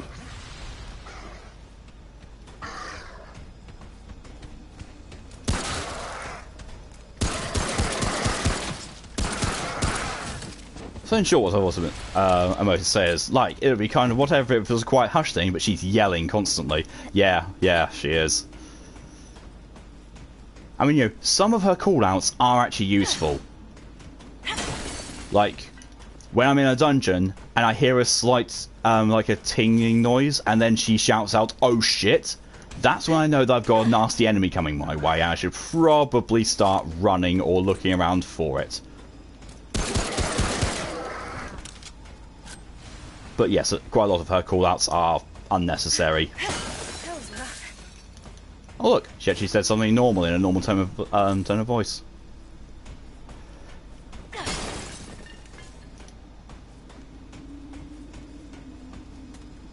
This is definitely also the feel of the game is very much, I don't know, it's like, I'm very certain that all the traits are useful. And it's a lot harder to decide on a good build as a result of that. Rather than in other games where it's like, you want to be a spellcaster? Ignore strength and dexterity, go for intelligence. You want to be a fighter? Go for strength. Yeah. That'd be fine, but like, I'm kind of ignoring all her random yelling because it's annoying. I won't pay attention when she's actually giving a useful cue. That's fair. Like, honestly, as long as I'm not the one who's ignoring her, then we're good. I'm listening to her important cues, and that's the ones that... I'm the one who it matters to be listening out to the calls for. And, oh, this is... I was about to say this looks like a boss arena, but I noticed there's a checkpoint right there. So this is not going to be a boss arena. But we are at... It looks like the tower. Good thing only Summer's listening because I'm not. That's fair. Can I interact with that? I cannot. Well, I can go round that side, or I can go down here. Huh. Fair. Either way, I'm going to rest at the checkpoint first because, oh my god, do I need healing.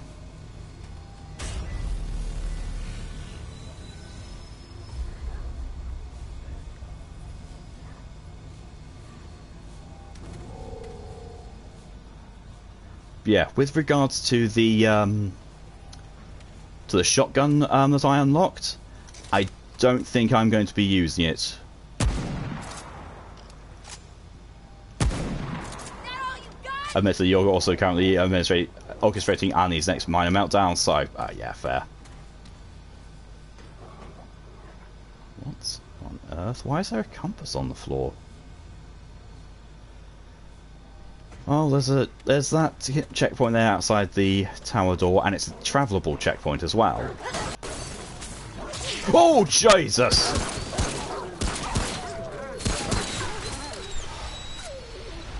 Well, there's a jump scare for you. Puppy, 3 of them. 3 puppies. That's more.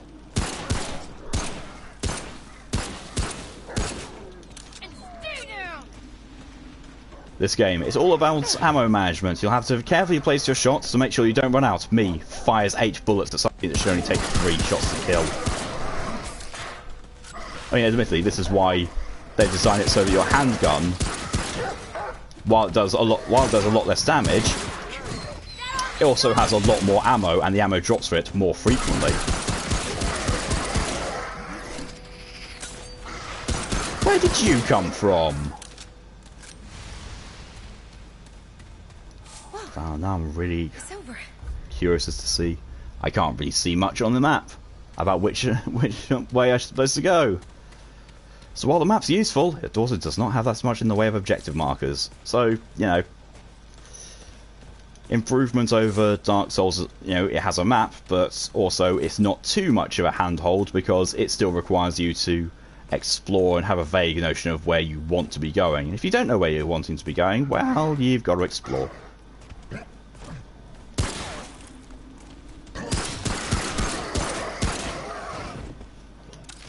Oh, it's Crotch-shot City. I mean, if we hadn't already decided on the stream titles being it puts the oil on its skin or else it gets the rot again, then this would be Crotch-shot City as the stream title. Crotch-shot City actually just might go into the description. Yeah, I'll just note that down.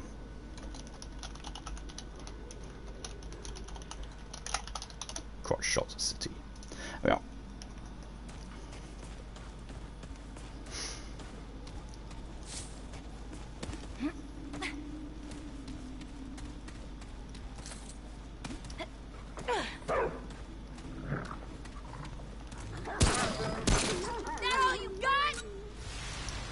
That's a little unfair.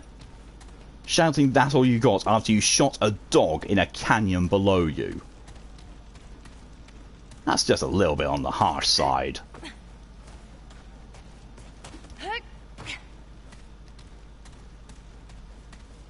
It's kind of like the equivalent of holding a short person at arm's length on their head so they can't reach you, and when they're trying to swing at you saying, "Oh, is that all you can reach?" Also, Lady STFU. Yeah.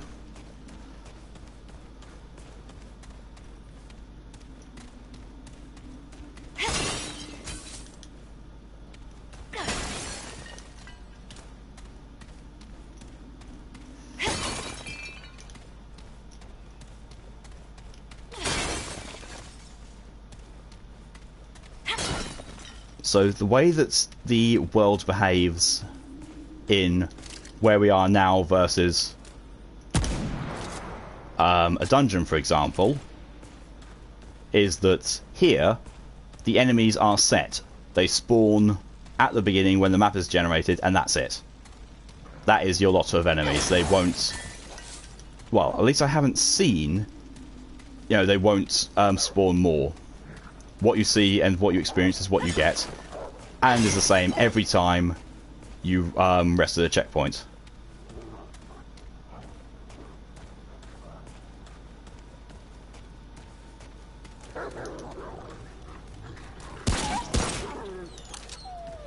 Mota says it's really funny how much she irks you when I do appreciate Ellie and Parvati bantering in the background in the Outer Worlds. Yeah, that's because the banter between the companions is believable, it's usually humorous, and it adds to the story, and it's, you know, like, in doing a second playthrough of it that I've been doing to hunt trophies, I've gone with Parvati and Vicar Max at the moment instead, and they banter with each other, but it's a wholly different type, and it just really helps you. It really helps flesh out the personalities of the characters. It really works. In this, all the call-outs, I'm on my own, so there's no one to actually be calling out or interacting with.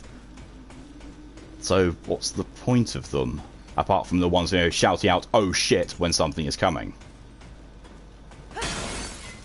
That's in the Outer Worlds. Honestly, I've gone from sort of having a bit of a fan moment at the Outer Worlds for just it being another game by Obsidian, to really liking it when I first started streaming it, to the more I play it and the different things I do, the more I do that, the more I fall in love with it. The game literally allows you to play pretty much how you want. You can play whatever kind of character you want, you can play whatever sort of approach you want. It is completely possible to do a mostly pacifist run. In fact, I think it's possible to do a complete pacifist run. But for example, in the other playthrough I'm doing, I've gone for having huge amounts of technical and dialogue skills, next to no skills in shooting, and also having a really, really low intelligence score, because true to form with Obsidian games, you get unique dialogue options when you take that, when doing the dumb options. And don't worry before you say anything, Emoto or Callie, I am going to be streaming my Supernova playthrough on the Outer Worlds, during which I'm going to be using effectively the same sort of build. So I'm going to go with low intelligence and the high technical skills and dialogue skills. So yes, the dumb options will be there, they will be laughed at, and they are just amazing.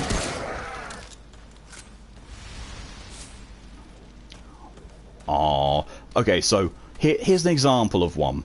When you first meet Vicar Max, and Parvati needs to talk to him about turning the power off, and he says that Parvati is very soft-hearted, and she always has been, if you believe the talk. If you have a dumb character like I do, you have the dumb option of, can she see a sawbones about getting that fixed? To which Vicar Max just looks at you and says, I see we're going to be speaking without metaphors then. I was just like things like that, and following that, and it's just so fun. I like some of the things that you say are met with genuine confusion of, you're either extremely subtle or extremely an idiot. Oh yeah, that was another one. It's like, I answered with a dumb response. They came back with, you're either exceptionally subtle or exceptionally dense. And I had 3 conversation options. One which I can't remember, but one of them was, yes. The other one was, that's me, I'm exceptional. And they're like, there is no non-dumb answer to this, and they are all hilarious. I just had to pick the one that was the most funny to me, which to me was, I can't tell if you're exceptionally stupid or exceptionally subtle. Yes.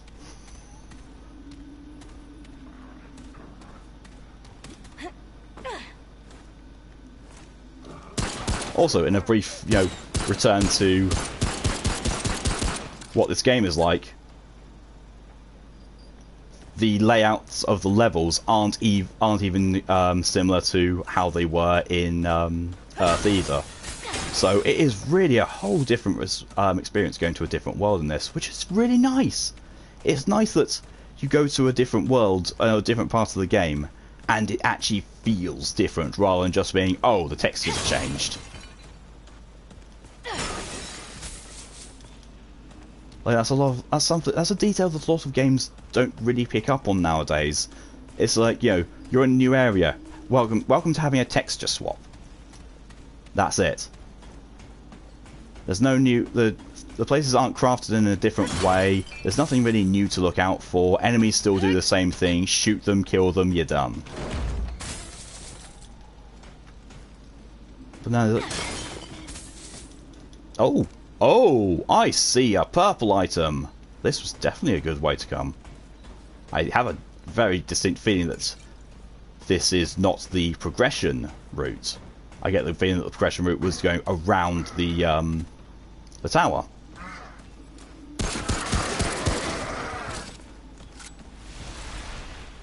So I'm very grateful that I have a tendency to go down the optional areas. The optional areas always, almost always in these kind of games end in extra treasure. Or nice things. Well, to be fair, not always nice things, because you usually have to fight your way through nasty things first. They end up in nice things.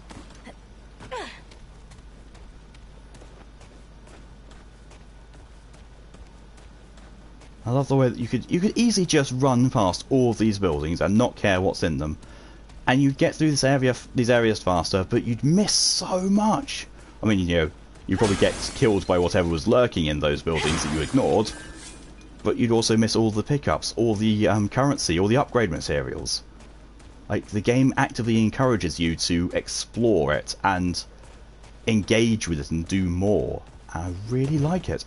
I like this game so much. I've destroyed a desert nation. Yeah, pretty much. I'm sorry. Can you let me? Yeah. Iron. And what is this? Galenic charm. I have no idea what that is. Oh, it's probably a. Here we are. Galenic charm. Increased weapon mod damage. Oh, that's kind of nice. But I like having the reduced stamina cost for things, because I dodge a lot. I'm dodging out of the way and sprinting and all that, so having the extra stamina is a very nice thing. But actually, whilst we're quite open and out of the way of things, I'll spend 3 trait points that I have. Stamina cost thing could be nice, but at the same time I get the feeling that I probably shouldn't. Although a bit more health, better reload speed, and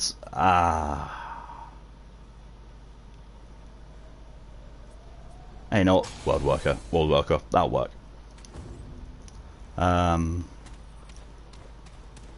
Also, I actually looked up with regards to respecking your traits in this.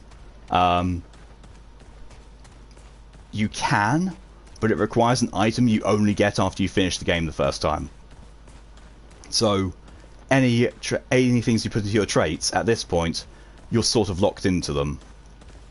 Well, it's not even sort of, you are locked into them. Oh, now I'm wondering if this was... Oh, was this the way that I'm supposed to be going, or was the other way? Oh. Well, I guess we're going to see.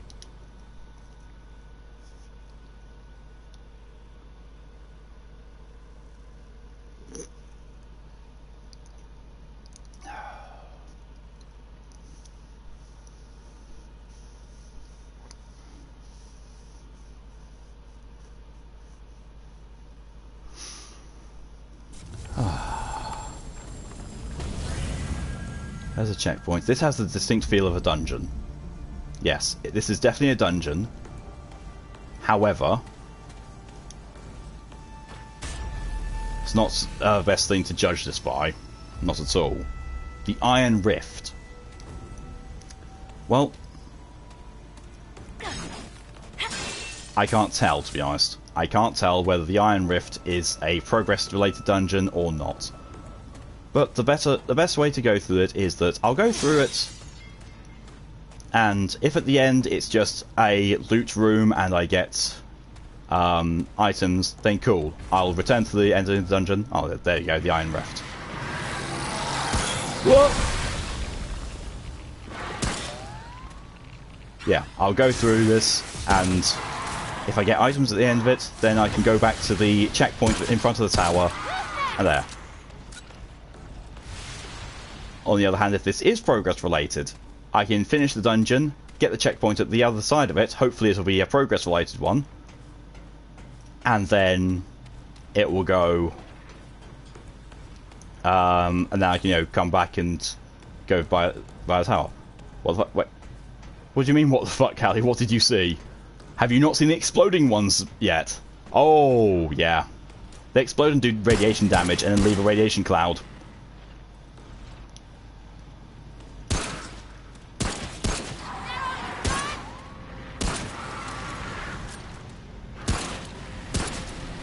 I mean, this does have a massive feeling of being a dungeon, because the flying skulls, which were prevalent in the last dungeon that we went through, and it has a similar layout to dungeons, or to the previous dungeon anyway, so I'm inclined to think this is an optional dungeon. Yeah, there's nothing wrong with it being an optional dungeon, yeah, because loot. Oh shit! Oh, big guy. See, that's the call-out I need to worry about, because you heard the high-pitched screech noise, and then, what? Oh shit. It means big bad enemy.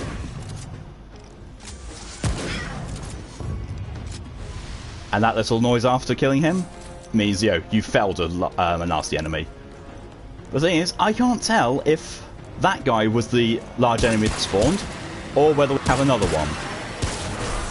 Because of this game's tendency in dungeons to spawn a nasty enemy right behind me. So when I turn around, I am faced with a nasty thing trying to take my face off.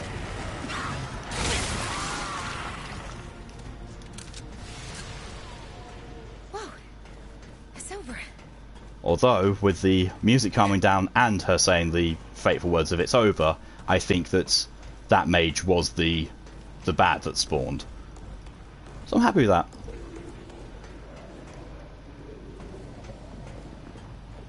I can hear other things. I can hear other things that are going to be big and needing my sniper rifle to take out. They sound like they're those mutated hive things. Oh, I got seen by something. Yep. It's a hive thing. Oh, and it's dead as well.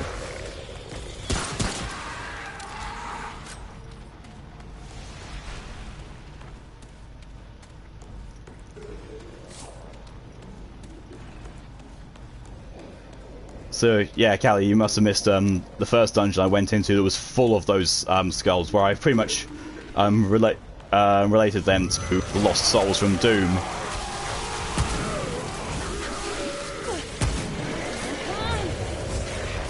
Oh yeah, and insect swarms of radiation. Because you've got ones that, hover around and are a bit cowardly and fly around like that, and spit things at you. And then you've got the ones that, try and charge you and explode. Oh, that's a lot of damage in a short space of time. Not happy with.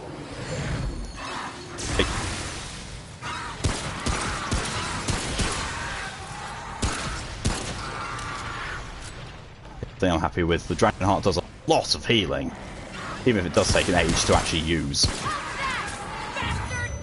Oh, mage. Oh, no.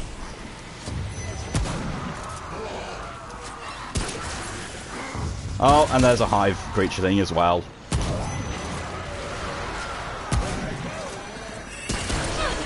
This ain't good. Come on.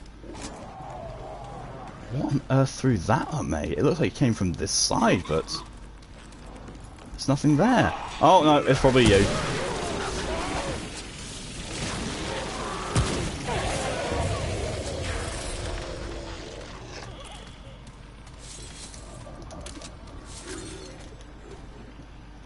I've got quite a lot of radiation build-up. It's fine. Oh, that'll be the glowing rod. Oh, adrenaline. Fair. I don't really want the adrenaline.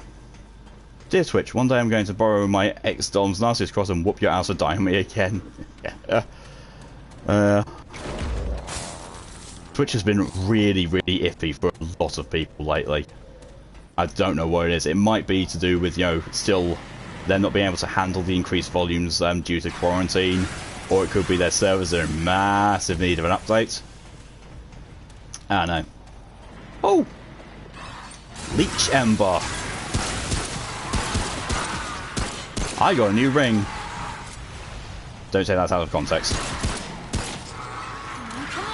Whoa! Yeah, this is definitely a optional dungeon. They wouldn't be throwing all this stuff at me for getting that item in a normal progression related dungeon. Oh. Whew.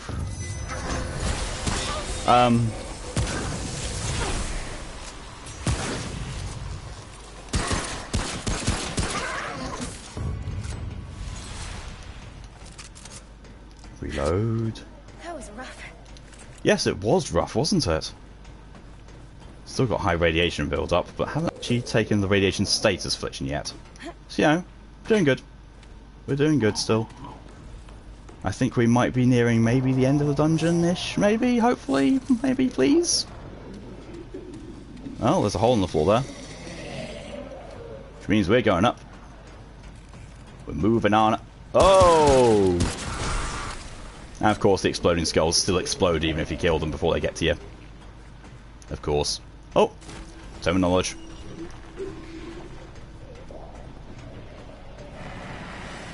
I do like the Tome of Knowledges you can get just instantly give you a skill point. Just, you know, immediate level up. It's like, good job finding this. You know, have a bit of help with not dying so quickly.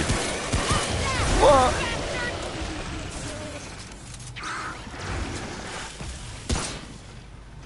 Excuse you. Floating up and out of the way of my shots. And you just shooting me in the back. Stop running.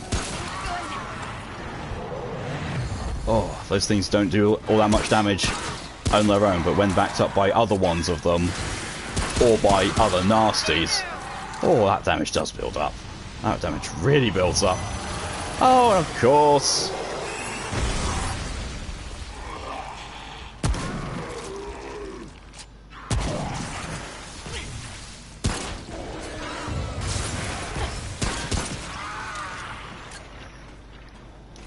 Oh.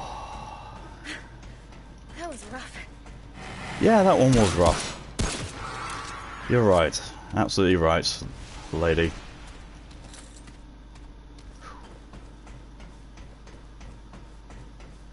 Oh. Aha! Nice little area here. Nice and hidden out of the way. Does she have a name? I think it's one of those ones that I've given her a name. I can't remember what I said to. It's probably Chinya. If it's a player-generated name system, then it's Chinya. If it's anything else, then I have no clue. But seeing as you're not actually referred to by name that I can recall, I think it is a user-generated name. Which means that, you know, it's essentially, give yourself a user-generated name. It will never be used, but, you know, it's essentially using a profile name.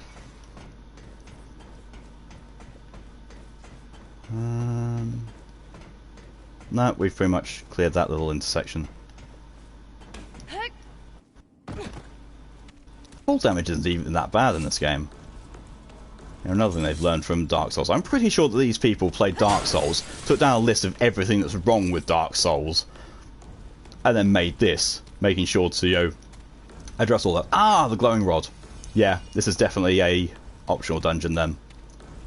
Although why they're giving it to me this far into the dungeon, I don't know. This either means I'm not as far through the dungeon as I hoped I was, or I don't know. Dungeon design is different. I mean, again, procedurally generated dungeons. Massive fan of them because this gives the game a whole like Diablo style feel.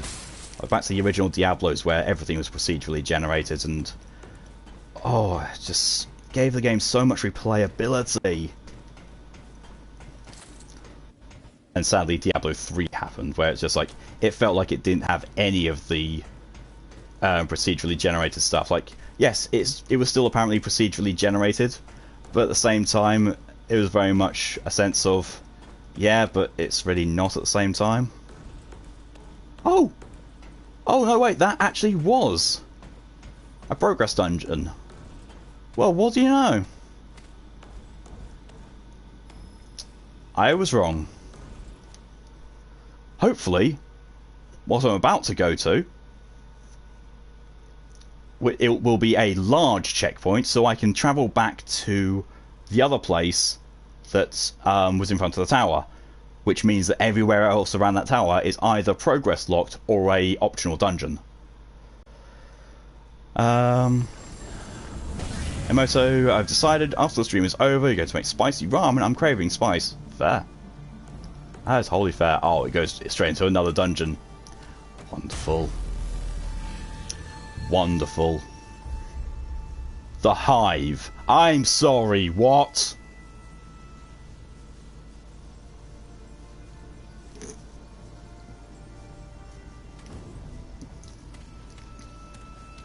Okay, this is now making me feel like it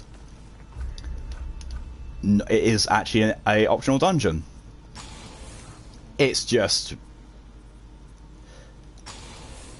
you know, the optional dungeon has ended in a boss encounter, which is what we're going to be going into here. I was right. I mean, to be fair, it still could be a progress dungeon. It could be progress and, you know, it just happens to end in a boss. But, you know, let's prepare for this boss. Now entering the hive. After the boss encounter, you need to head to bed. That's fair. I mean, you might not want to give yourself that caveat, Callie, because I might die several times in the boss encounter. So I might not actually be able to do it in a reasonable length of time. No, this seems progress. We'll stick around for a few. Yeah, this seems like a progress one because they don't give me cutscenes just for, you know, random enemies. Scourge! Hearty! Army Hearty? Oh, he's got a lot of health. Pest control kills Scourge. What are you? Why are you thinking it's a thing? Okay, they take a fair few hits. I don't like them. Don't get close to him. It kills you. He kills you very easily. That's it. You're borrowing the crop and whipping Twitch till it bleeds. That dude is creepy. Yeah. But the good thing is, for every single boss that I've fought in this game, and this is a key thing, really key thing, every single boss I have fought in this game has a checkpoint right before it. So there is no preamble of getting through waves of enemies or getting through an area to face the boss again. It's just, you're there. You failed the boss, that's fine. You don't have that much far back to go.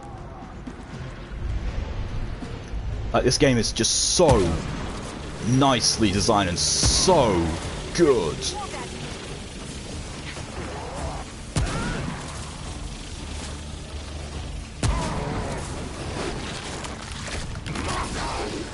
I'm so glad that he does friendly fire to his friends. I'm not glad that they are tough.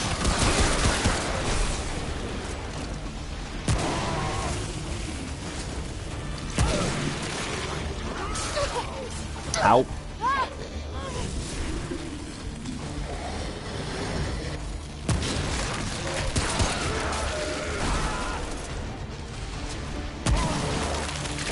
Yike fodder. Yeah, pretty much.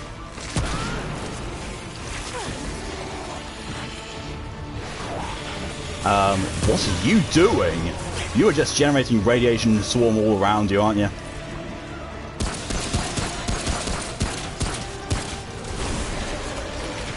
What?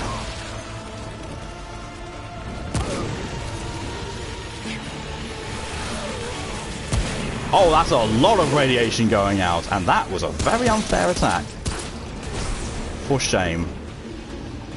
Let's take a blood waltz. Let's get some distance between me and him, whilst my health regenerates slowly. Also, to pick up some ammo.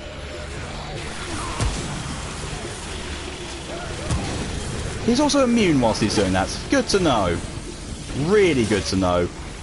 Oh, those things I don't like. I don't like the fact that they rely on your knowing your your dodge window and hitting you at the end of your dodge window.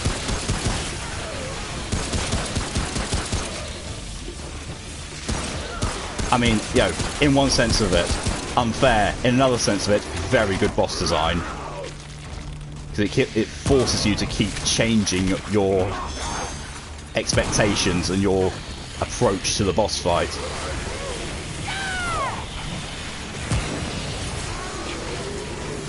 Oh, please go back into the state where I can hit you. Oh, missed. That was a bit cheeky. I'm in trouble. Yeah, I'm definitely in trouble. Quick, drink, drink, drink, drink, drink, drink, drink. I call it drinking, even though I'm not actually drinking.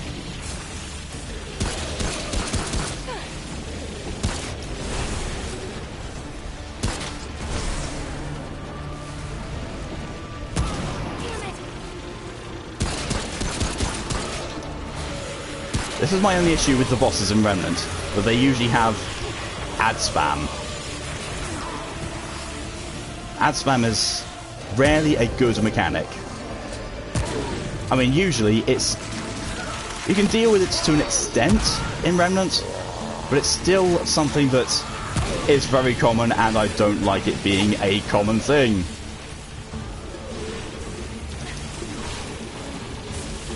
I mean, you know, that's partly personal preference, and partly I just don't think that ad spam is a good tactic for a boss. Good.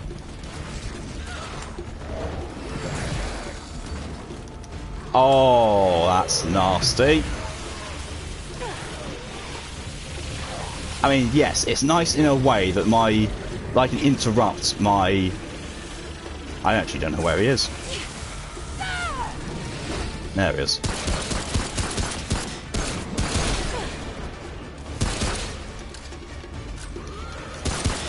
It's nice that I can interrupt my healing animation if I need to, but it's also really not a good thing that it can...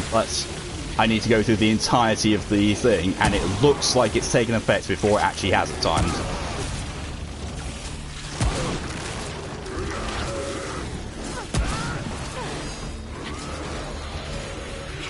I'm guessing that the modifier next to his name of him being hearty means he has a huge amount of health, because that's definitely how it feels with the amount of bullets I'm having to put into him and how much of a runaround he's giving me.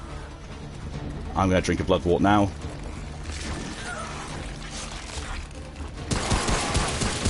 Not the weapon that I wanted to have equipped. I'm pretty sure I pressed change weapon after, you know, erroneously having pressed it the initial time, but you know what? It's fine. It's fine. We're still doing well. We are still doing very well. Don't want to jinx myself now, but, you know... Oh, look at his health, look at his health! Yes! Ha ha ha! Whoa. It's over. The scourge is down. Second attempt. Ho ho. Ah. Thank you. Radioactive skull. That will be changed into a boss item, I'm sure.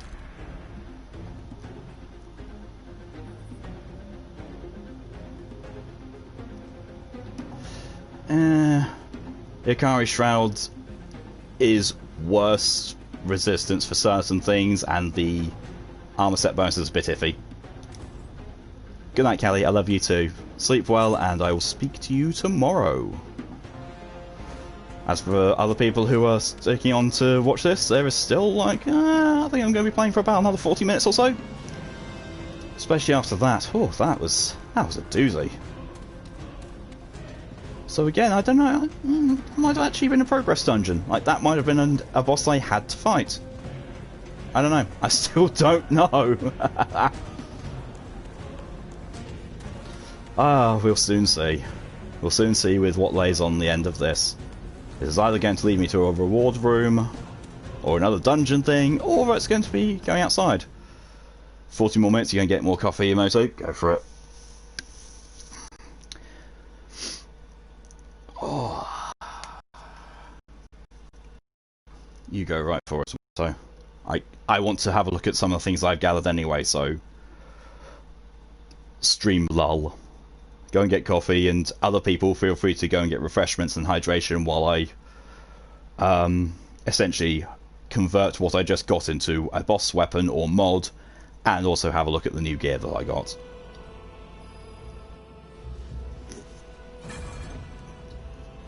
From the ashes, see the Undying King.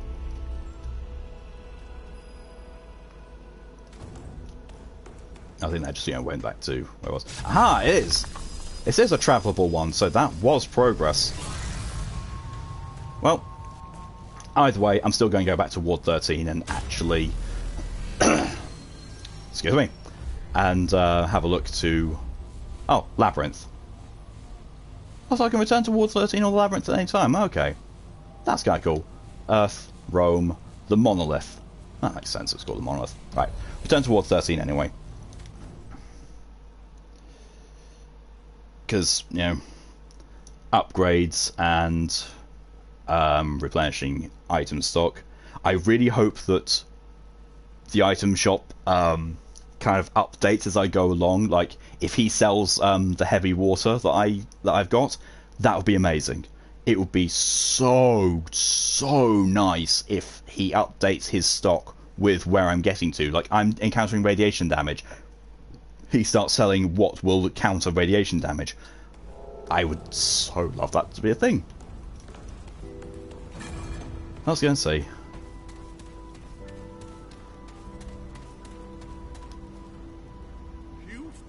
Oh, what an adventure. And it's doing the skipping dialogue thing again. I'm not actually pressing any buttons, it just automatically skips them for some weird reason. Only the best. Let's see. He does update his stock with whatever's you find along the way. This is such a good game. Oh, this game has so been well thought out. It really has. Everything about it is just absolutely amazing. Oh. You saw that tower pop up in the middle of the city too, yeah? Yeah. I finally lost it. I kind of went inside it. In there. Who knows when it'll take off again? I don't think it will. Materials, still can't really buy anything from you. Just upgrade materials, really. Till next time. And it's only upgrade materials I've kind of been already working towards. I know I don't have anything I can do with you yet. Because I don't have any of these shard things that... Yes, I don't think I do. Valuable resources from Scourge that can be used to forge a powerful weapon mod.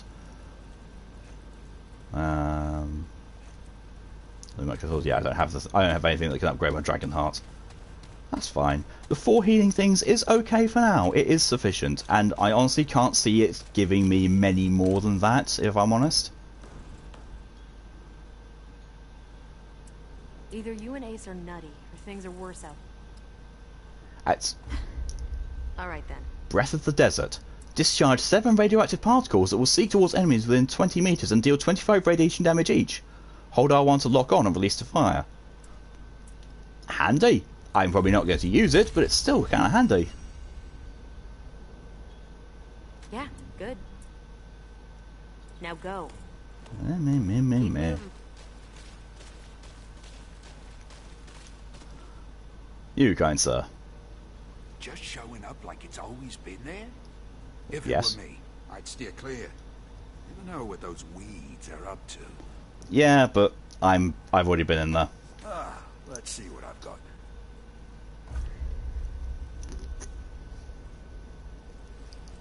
See, I can upgrade things now, apart from my sniper rifle.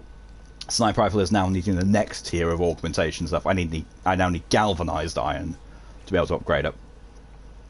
Welcome back, Emoto. Very little has actually happened. I've gone back to the hub, and I've had a little bit of a fangirl moment over how good this game is. Turns out we have salad left over, so we got some of that too. Nice.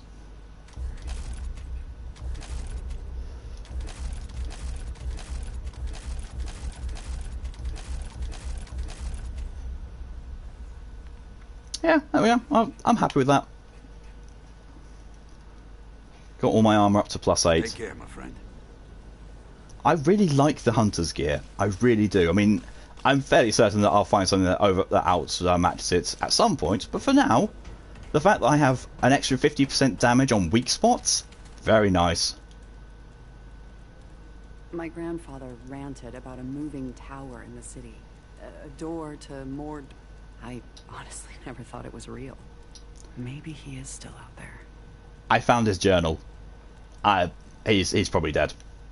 I'm going to tell you that now. I think he's probably dead. I found his journal. Yeah, he's very much likely dead. Yeah.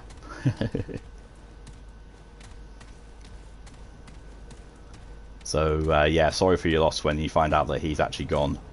Or, you know, worse, he's become part of the route. Because, you know, this isn't quite Dark Souls level of prepare to cry at everything so far, but, you know, it could quite easily get there. It could very quite easily get there. These guys all have very inconsequential stuff to say. Will you ever be letting me through this? I'm very certain not. Hey, Ace said a huge tower just showed up out of nowhere in the city. You saw it, right? Man, that must have... Yeah, so that door he's guarding is the door that I came into at the beginning of the game. Because at the beginning of the game, it does the typical thing of you die. I mean, in fairness, you know, you have weapons to start out with. You get, or do you? It's basically it's a predetermined thing. You do die in the introduction. You wake up in this area, seemingly okay, but you know the whole thing of I die, but I'm back. Just like the other guy in the jail, the founder we're following, it definitely does seem like we are his descendant or follow-on sort of thing.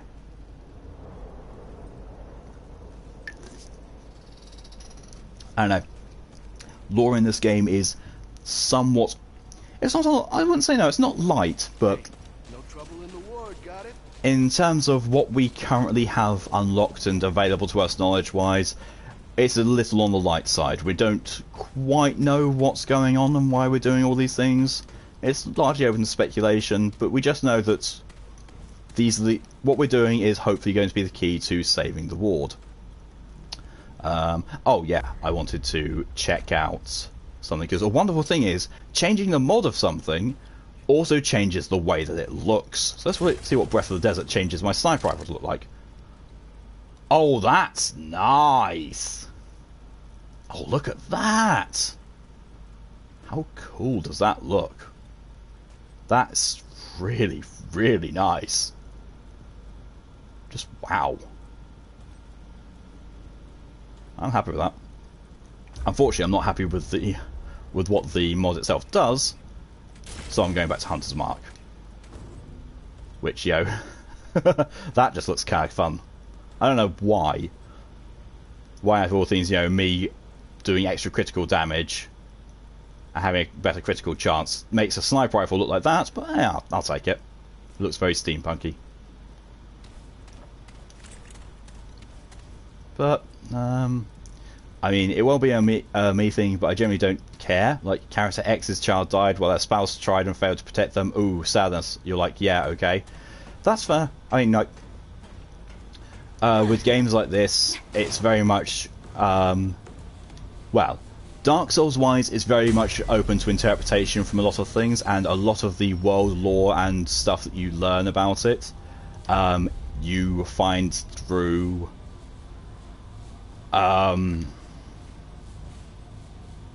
your dealings with with items and looking at the item descriptions. That's where you learn from. But it's I'm very much, when I play games, I really like the story that's behind it. I mean, story very much matters very strongly to me in a game.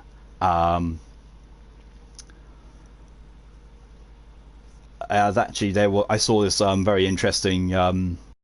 I saw the title of the debate that was going on, but I didn't actually watch the debate. And it's basically, what's more important, gameplay or story? And it took me a moment, because my initial response was story, because I love games that have a good story. I like to have a story behind a game when I'm playing it.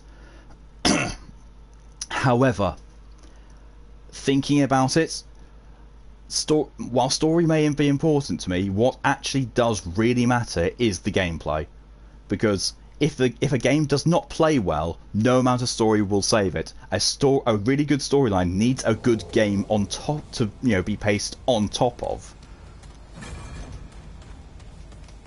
So basically, if a game is absolutely awful and downright unplayable, then the story isn't going to matter because you're not going to be able to play it. It's going to be rubbish. In the same way that it could be, like, have the most amazing gameplay possible, but have a really awful storyline, and I can still hate it, because, like, take it to Call of Duty Infinite Warfare. That's a good example.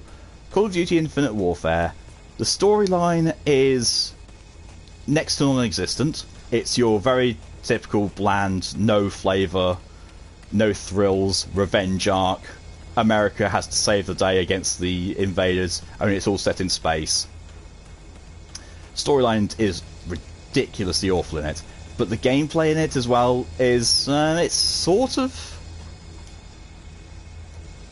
That's not going to go in there. But story-wise, it's like, well, whatever that is, that's keeping that sealed. Yeah. But the gameplay of it as well, it's nothing special. There's nothing amazing about it. There's nothing really that stands out as being amazing. But it's not awful gameplay either. As a base shooter game, it's an okay game. But the platform that it's based on means that a good story could be put onto Call of Duty Infinite Warfare's gameplay, and it would become a good game as a result. This could be very easily summed up in terms of not the newest Call of Duty, but another Call of Duty, the World War II one. The core gameplay mechanic in that is it's Call of Duty. There's very little that is different about it from others. It's Call of Duty. It's not really going to be much of a change. Oh, okay, so this was not an optional way. This is the way I'm going to be coming back through as a shortcut when I've gotten whatever fits in that portal. Cool. But the storyline of Call of Duty World War II is absolutely amazing, and it's helped by the fact that it's a nice, accessible gameplay that's based on. Because if the method of delivering story is bad, then it doesn't matter how good the story is going to be. It's going to be, it's going to lose its impact, and it's going to stop you being able to interact with it, which you don't want. You want to be able to interact with the story and enjoy it.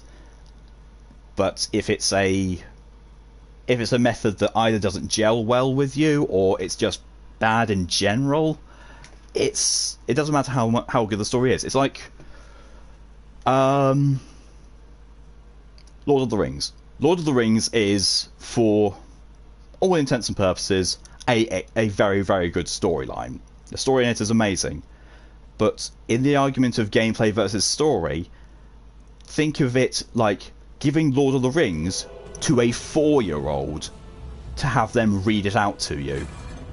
You're not going to be able to enjoy the story because the 4-year-old lacks the capability and the understanding and the comprehension to read out the book to you in a way that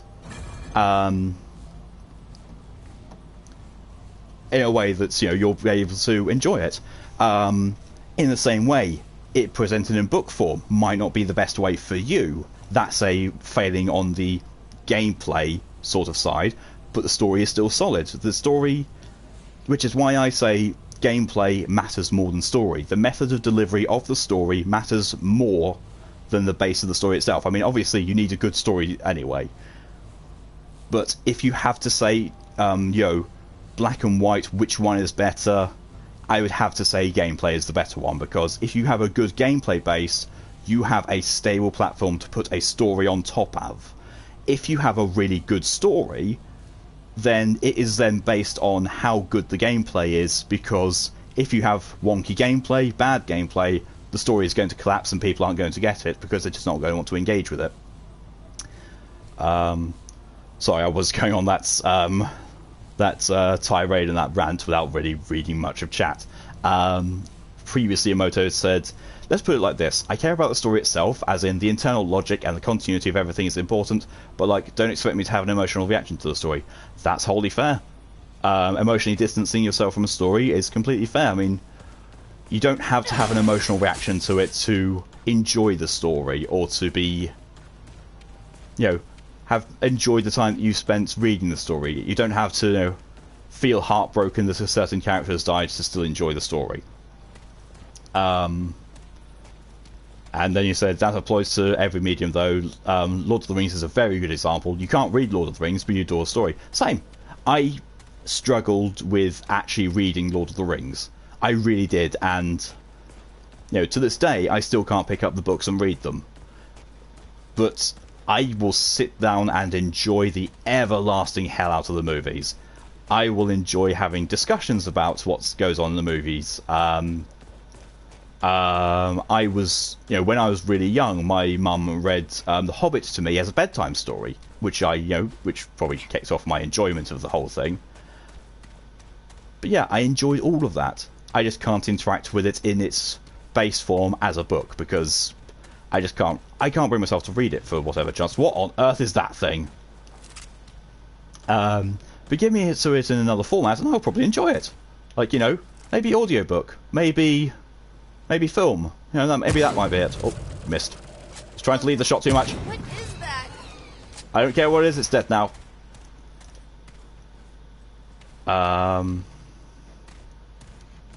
Oh, there's Malachi! Sure do love when your everything dies for God knows how long. Yeah, you were absent for quite a while, my dude. It was to the point where I'd honestly thought you'd fallen asleep. Just, you know, suddenly, because, you know, you had done that one time, and I thought, you know, that happened to you again. But, you know, as a brief catch-up, I killed the Scourge. I hate the Scourge. You were gone when I entered the portal to Rome. Oh, you've missed out on quite a bit. Content-wise, yeah, you've missed out on a fair amount, and also on me blabbering about what things do. Okay, so how far into Rome have you gotten? Because I found the monolith, and I have also killed the first boss. So I want to see, you know, have you done that yourself? Or would I be spoiling you if I told you what all has happened there? I mean, I say spoiled, you can watch the video of this tomorrow on YouTube and find out what happened anyway, so it won't really be a spoiler, but I do like to know if I'm going to be telling someone about something that is new to them, or whether it's something we're going to be comparing notes on it. Not to beat the first boss, but you got to a checkpoint after some town bit. Ah, so you got to a monolith. Yeah. So, after the monolith is a 2-stage dungeon. The first stage of it just being a dungeon, the second stage of it being the boss fight. I've killed the boss, and I am just on the other side of that. This is the first area after killing the boss. So, you've not missed a great deal in terms of what you know versus what I've done. But there's a nice new mod that I've got. Here, Breath of the Desert. Discharge 7 radioactive projectiles that will seek towards enemies within 20 meters and deal 50 radiation damage each. Hold R1 to lock on, release to fire. Not tried it, but it did make my sniper rifle look nice. Emoto, exactly. Admittedly, with my ADD, I can't quite stick with it for long enough to get through a single chapter of Lord of the Rings. Even if I have like intelligence follow along with the story, even more readable stories that are well written, you can't really follow along anymore at this point. Completely fair. And also with, like, Lord of the Rings has always been a tricky one for me. Like, my parents are massively into Lord of the Rings, and they've always tried to encourage me to read it. I've tried many times to no avail. The biggest piece of advice they gave me was basically skip the first chapter. And I can see why they say skip the first chapter, but at the same time, the rest of the book is very much filled with a lot of side stuff that isn't really necessary for telling the story. Like, the meeting of the elves along the way, or, you know, Merry and Pippin being distracted by the elves. That's not in the film, and that's for a very good reason, because it's boring as hell, and it served nothing for the story, at least the way that I felt. And around that point, that was in chapter 2, I think, and I just couldn't read through it. I just couldn't. I was glad for the film having omitted some of these details like that. But then again, I say that, and at the same time, I read the first 2 books of The Wheel of Time. Now, if you want a game that is full of...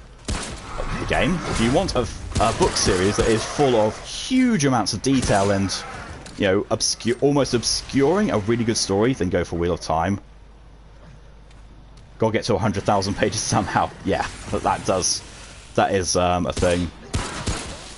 And also, it feels like Lord of the Rings is not so much like a story, it's more a report of some sort, so that makes sense. Yes, it does very much read like it's quite a... it's not so much telling you a story, it is telling you what happened. It's very like a history book in a way, but it's like a nice narratively written history book. Unless you read the Silmarillion. The Silmarillion just reads like a history book, and it is so dry. But, you know, at the same time, it's kind of cool. It's nice to, you know, read the Silmarillion and learn where a lot of the stuff in Lord of the Rings came from. But at the same time, oh, it's so heavy reading. It's so hard to get through. What a friend of mine who I used to know years and years ago recommended with regards to reading Lord of the Rings, which was really interesting. Every paragraph, read the first sentence and skip to the next one. Because the way that Tolkien writes a lot of the time is that the first sentence of the paragraph tells you everything you need to know, the rest of the paragraph is an explanation as to why that is a thing. Or, you know, a description about it. Like, you know, you get a sentence of, you know, in the distance ahead they saw a mountain. You would then get a description of what the mountain was, what its importance was, and all that, which you can quite easily skip. You can just, you know, go past it. Oh, we have a person? Sort of. And we can't get through, which means we're going to have to go around.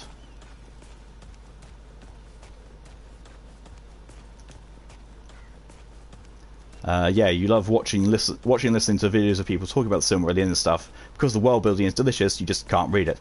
I don't blame you. Even in this state of, you know, it being a... That to me says that's the Black Sun Gate. So, you know, if that's the way we're supposed to go, in which case I want to go somewhere else. When I read the Silmarillion...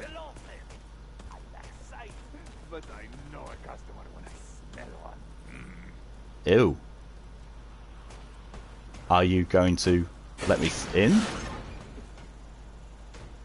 No, you're not. You're going to want me to come round the other way, aren't you? Which I'm guessing that if I go round the other way in this map, I will come up behind him.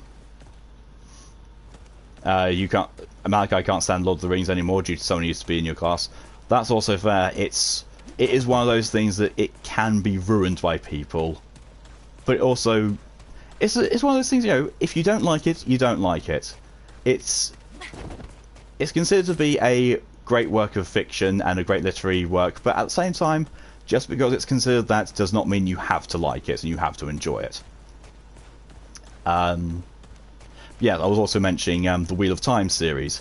The Wheel of Time is so heavily steeped in description, and the pacing in it is really slow. You know, I'll quite happily admit that yes, I do exaggerate quite a lot of the time when I go into things where, you know, oh, this was so difficult, it took me like 30 hours to get by. It didn't. It probably took me like 2 hours. But there is a chapter in the Wheel of Time, this is no exaggeration, where nothing happens. The entirety of the chapter is literally the main character, or one of the main characters, walking along a road. Like, just a single road. And, you know, there's a bit of foreboding, there's a bit of tension, but ultimately nothing happens until the very end of the chapter.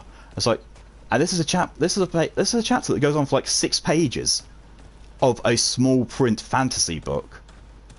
I was like, how much can you do with description? That's impressive, but also so bad to read. Yeah, and most so, I can't focus on one single thing. When I try to read books or stories, they've got to be shortish, or you have to have some thing going on in the background, like music or whatever. Otherwise, your brain just starts noping out. I have a similar thing. I don't think it's so much that. It's like, I generally have to have more things going on at once. But finding things that go together well is just really difficult for me. Like, I can't read a book and listen to the music that I like, because, you know, I want to listen to the lyrics and you know, appreciate the lyrics of what's going on in the music. And you can't do that as well as reading a book, or at least I can't.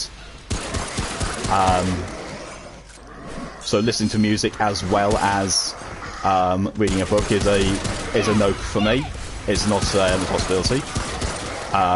But sitting down and, you know, committing and paying attention to the book, it doesn't happen for me either.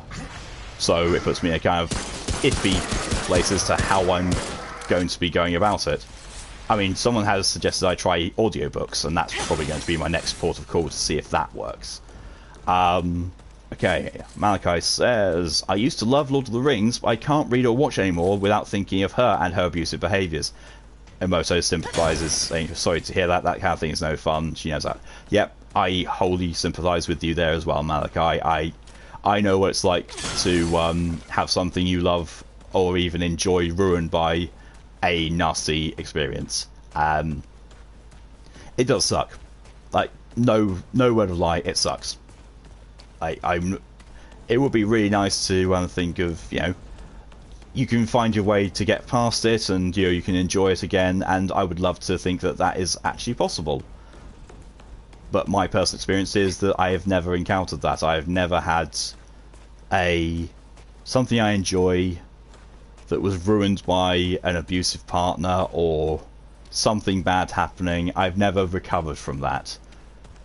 I genuinely hope that at some point something happens for you, Malachi, that you are able to enjoy it again, and that you find your love for Lord of the Rings again, you're able to enjoy it. But I also fully understand and sympathise with you in that it may never happen.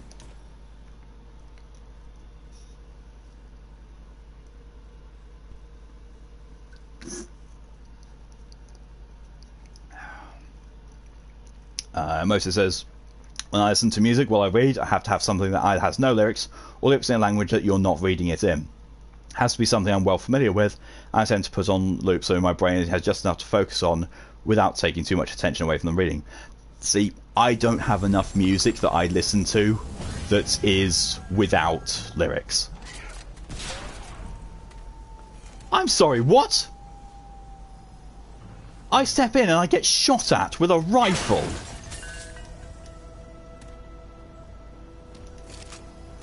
Yeah, I don't have a lot of things that I listen to that have no lyrics, or lyrics I have no comprehension of. The closest I would think really would be stuff by a band called Wagaki Band, because all their stuff is in Japanese.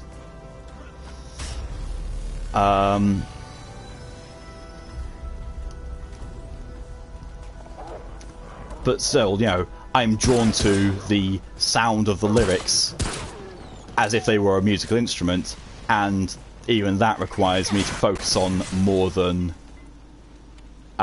just the lyrics themselves. And, you know, I can't mix it with reading a book. Oh, I see you. We're actually going to be doing some cover shooting, are we? Oh, new enemy types. Malachi says, guess the thing that kept me in touch with Lord of the Rings was Shadow of Mordor and Shadow of War, because nothing can ruin a game for you. I'm very happy to hear that. I really am. Shadow of War and Shadow of Mordor are very good games. Me personally, I have not and probably will not play Shadow of War, mainly because I have pretty much ruined the experience of playing them for me. Because I've already watched someone, namely Brett's Tear of Grace, that was a bit of a sound glitch, play through Shadow of War pretty much in its entirety, and that combined with the similarity to Shadow of Mordor, which I fully completed, it left me thinking, okay, well, I can't see there being anything new for me. Like, what's new about this now? Pretty sure that dog fell to its death. Nah. Nothing against Shadow of War at all, because from everything I've seen, very, very good game. It's just, I don't think there's been much in it, new experience-wise for me. I feel like I've been playing through a game that I've already finished, sort of thing, and a game has to have a certain very special something for me to be able to play again. Like, for example, Bioshock games. For me, I can replay Bioshock 1 and 2 as many times as I want, because, oh my word, I do love those two games. It improved on the Nemesis system, but gameplay-wise, it's the same experience with a few extra mechanics. Yeah, that's the feeling I've gotten from watching it, which makes me think that, yes, it's the same mechanics, same experience with a few extra mechanics, and in honesty, there's nothing bad about that. That's just good, it shows that Monolith realised that they had done a good thing with Shadow of Mordor, and they weren't keen on changing it, which is good, because, don't fix something that's not broken. But at the same time, I've seen the game played through pretty much wholly start to finish, and while, yes, the new Nemesis system is a nice thing, I never interacted with it enough to actually enjoy it, so might be a bit lost on me.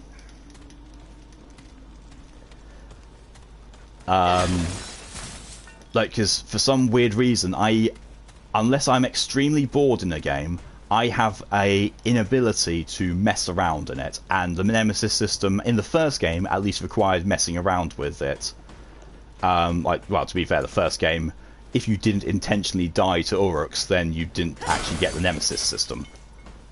And the second game, it's like, but if I'm just going around doing the objectives and killing things, then it's not going to be all that entertaining, because it's just the game as it is. But if I played around with it and did more stuff like that, then, I'd have more fun. But, I have an ability to do that.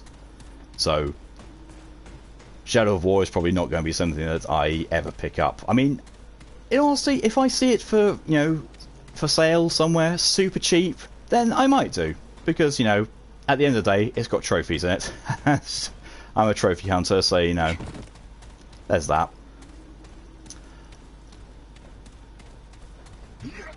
But, it's not a complete discounting of it. PS Plus sale something. Yeah, exactly. Whoa, I swear he's got the... Dude's got a friggin' grenade launcher. I'm sorry, doggy, but the guy with the grenade launcher really had the higher priority. Oh, nuts. Yeah, you really are in trouble.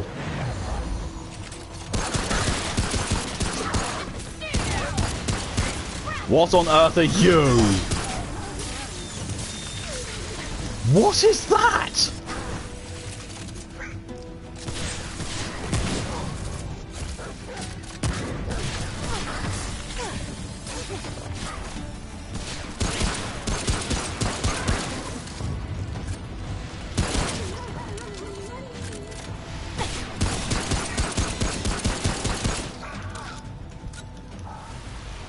Oh shit, oh no, yeah.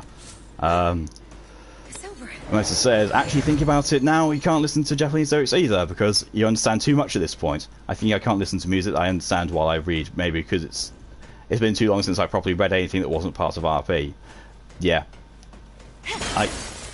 I don't understand Japanese all that much at all, but I like the sound of it, and you know, it's weird. If the music doesn't have lyrics in it, then yes, it's easier to focus on things, but I also feel like the music is lacking something, so I can't really enjoy it, and it doesn't work as background music for me. On the other hand, if it has lyrics, then I get distracted by the lyrics.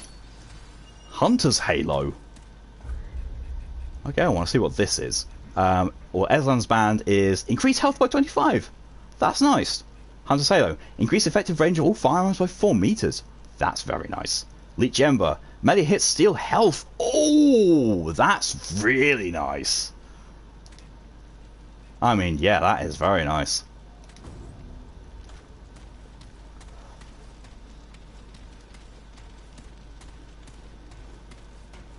But yeah, with regards to replaying games and certain things, like, games exist in a strange state for me. Like, a lot of games will be in a state of I won't play it unless it's up for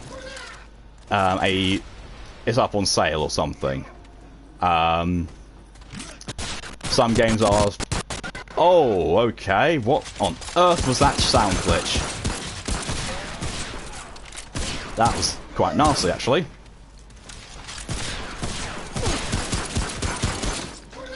If I need background noise and just background noise, unintelligible ASMR might work. Yeah, that's the point. Oh, that's nasty. Another 2 oh shits. Okay, that crap one at least was reloading crap. Oh, down he goes. Don't know why I keep reloading when I don't know why I keep weapon switching before I've reloaded the sniper rifle, because it just hurts me in the end. Of, you know, when I need the sniper rifle, I try to switch to it, and oh, there's the other oh shit. Oh shit!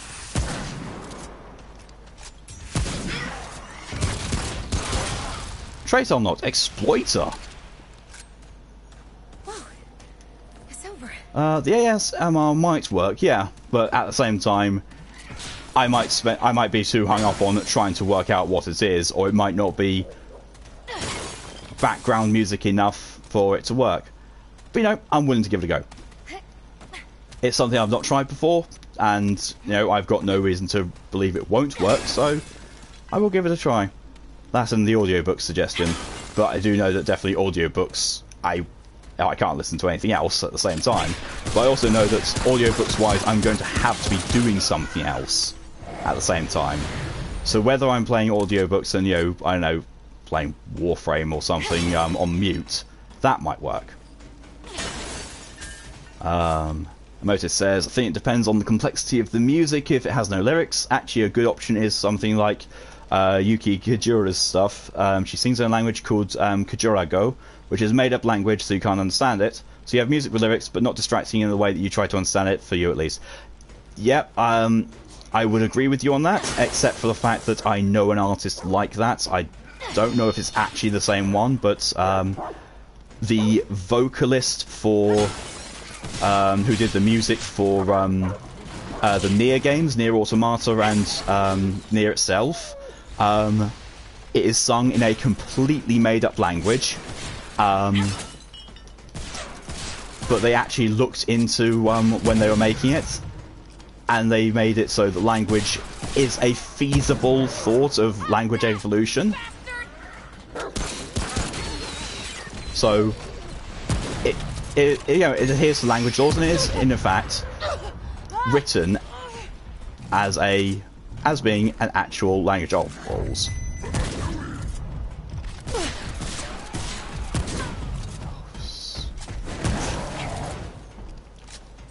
Oh, that was something.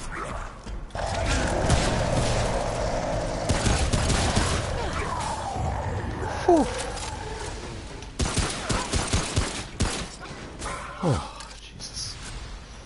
But yeah, listening to the stuff from Nier and Nier Automata, I still can't focus because it's the patterns of the words that just sounds like lyrics to me, and I, you know, my brain focuses on those and stops focusing on words in a book because my brain seems to be weird.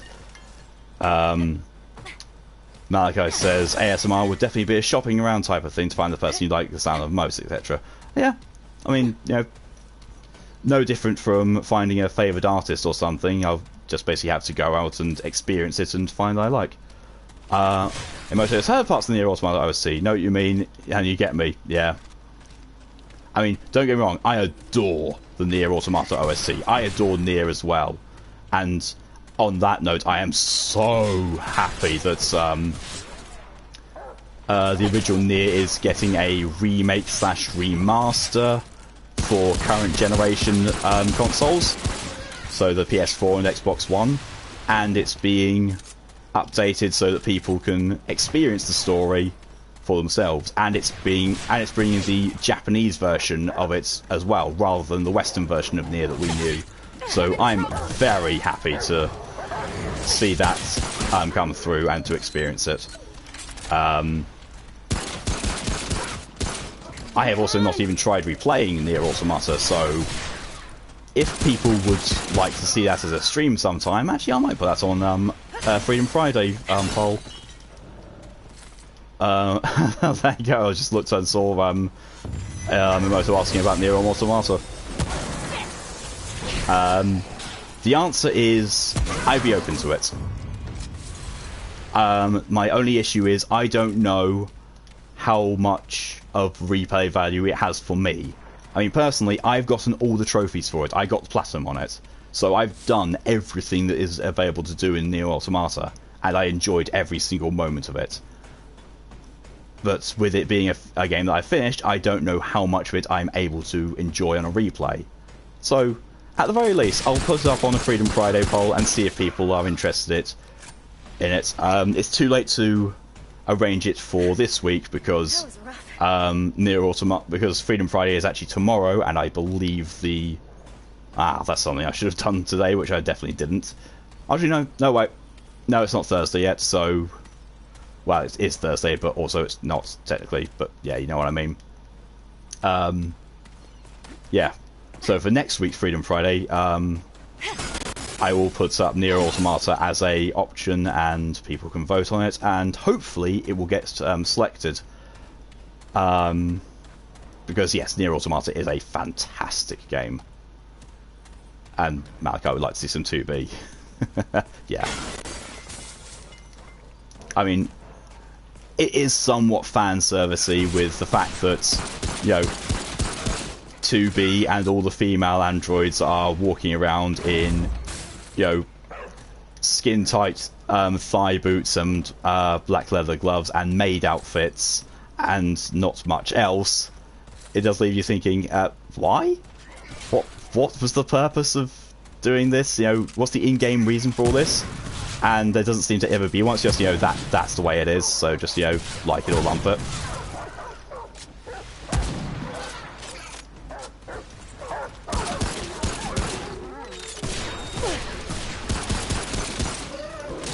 Oh, you cheeky little thing.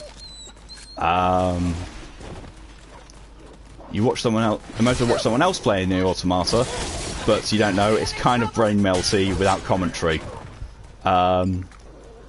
Or you think you're too used to my voice commentary. Yeah. I mean, yeah, it could be. It could be either, to be honest.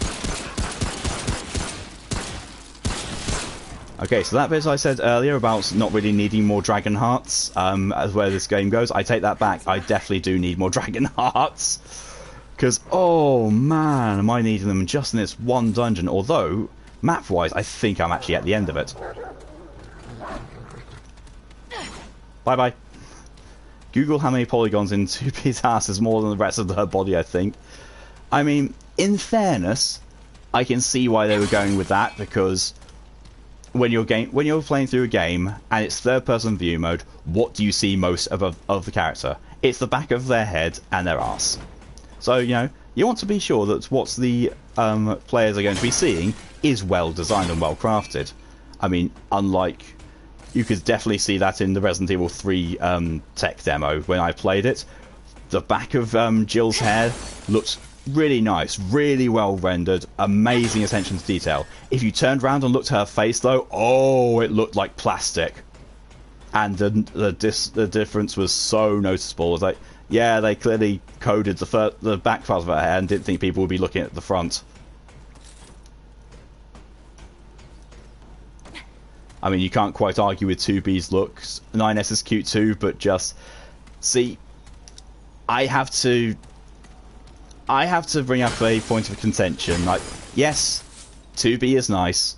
I will not ever disagree with 2B being nice. But for those who know Nier Automata, A2 beats out 2B. Just everything about A2 is very much yes material for me. And if you don't know about A2, well, I guess you'll have to hope that Nier Automata gets picked for Freedom Friday next week, won't you?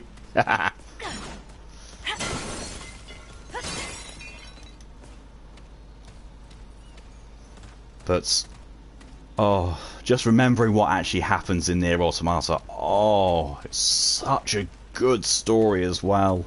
It's so well told and it evolves so perfectly. Oh, so good. Ugh. Love it.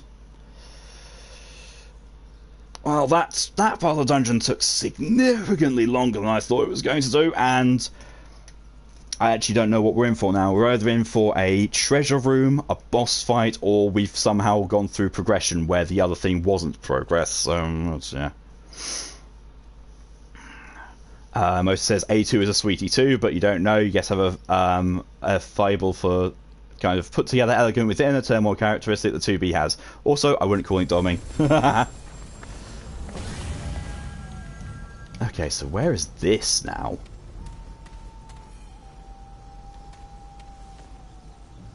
Oh, it's a boss. It's a big boss. It's a very that's a very big boss wall. Wow. Okay then. Okay. Lair of the Eyeless. This still seems like another optional boss dungeon. Well, I think, you know, cliffhanger.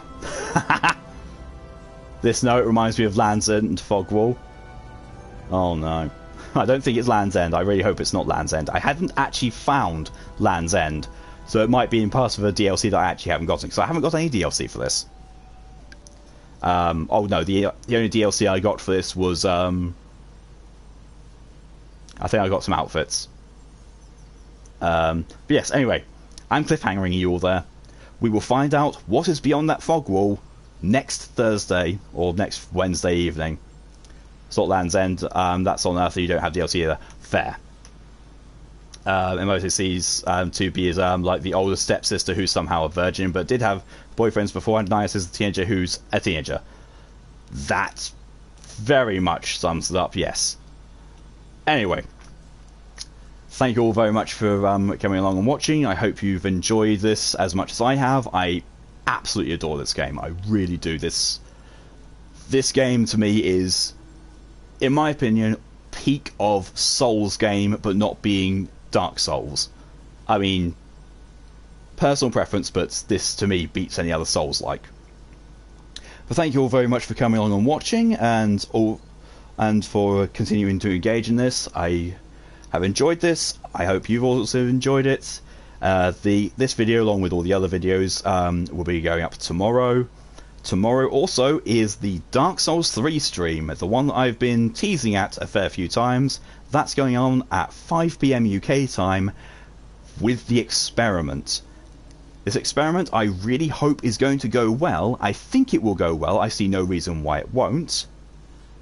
If it does go well, the streams are going to look very different going forward. And I am very much hoping that that is the case. Anyway, that is for 11 hours in the future. Until then, I really should sleep as well as sort out the videos ready for upload tomorrow. So I will leave you all there. Thank you all very much again for coming along. Until I see you on the next stream, have a good evening, good night, good morning, whatever time zone it is. Scream into the void, stay safe, bye bye.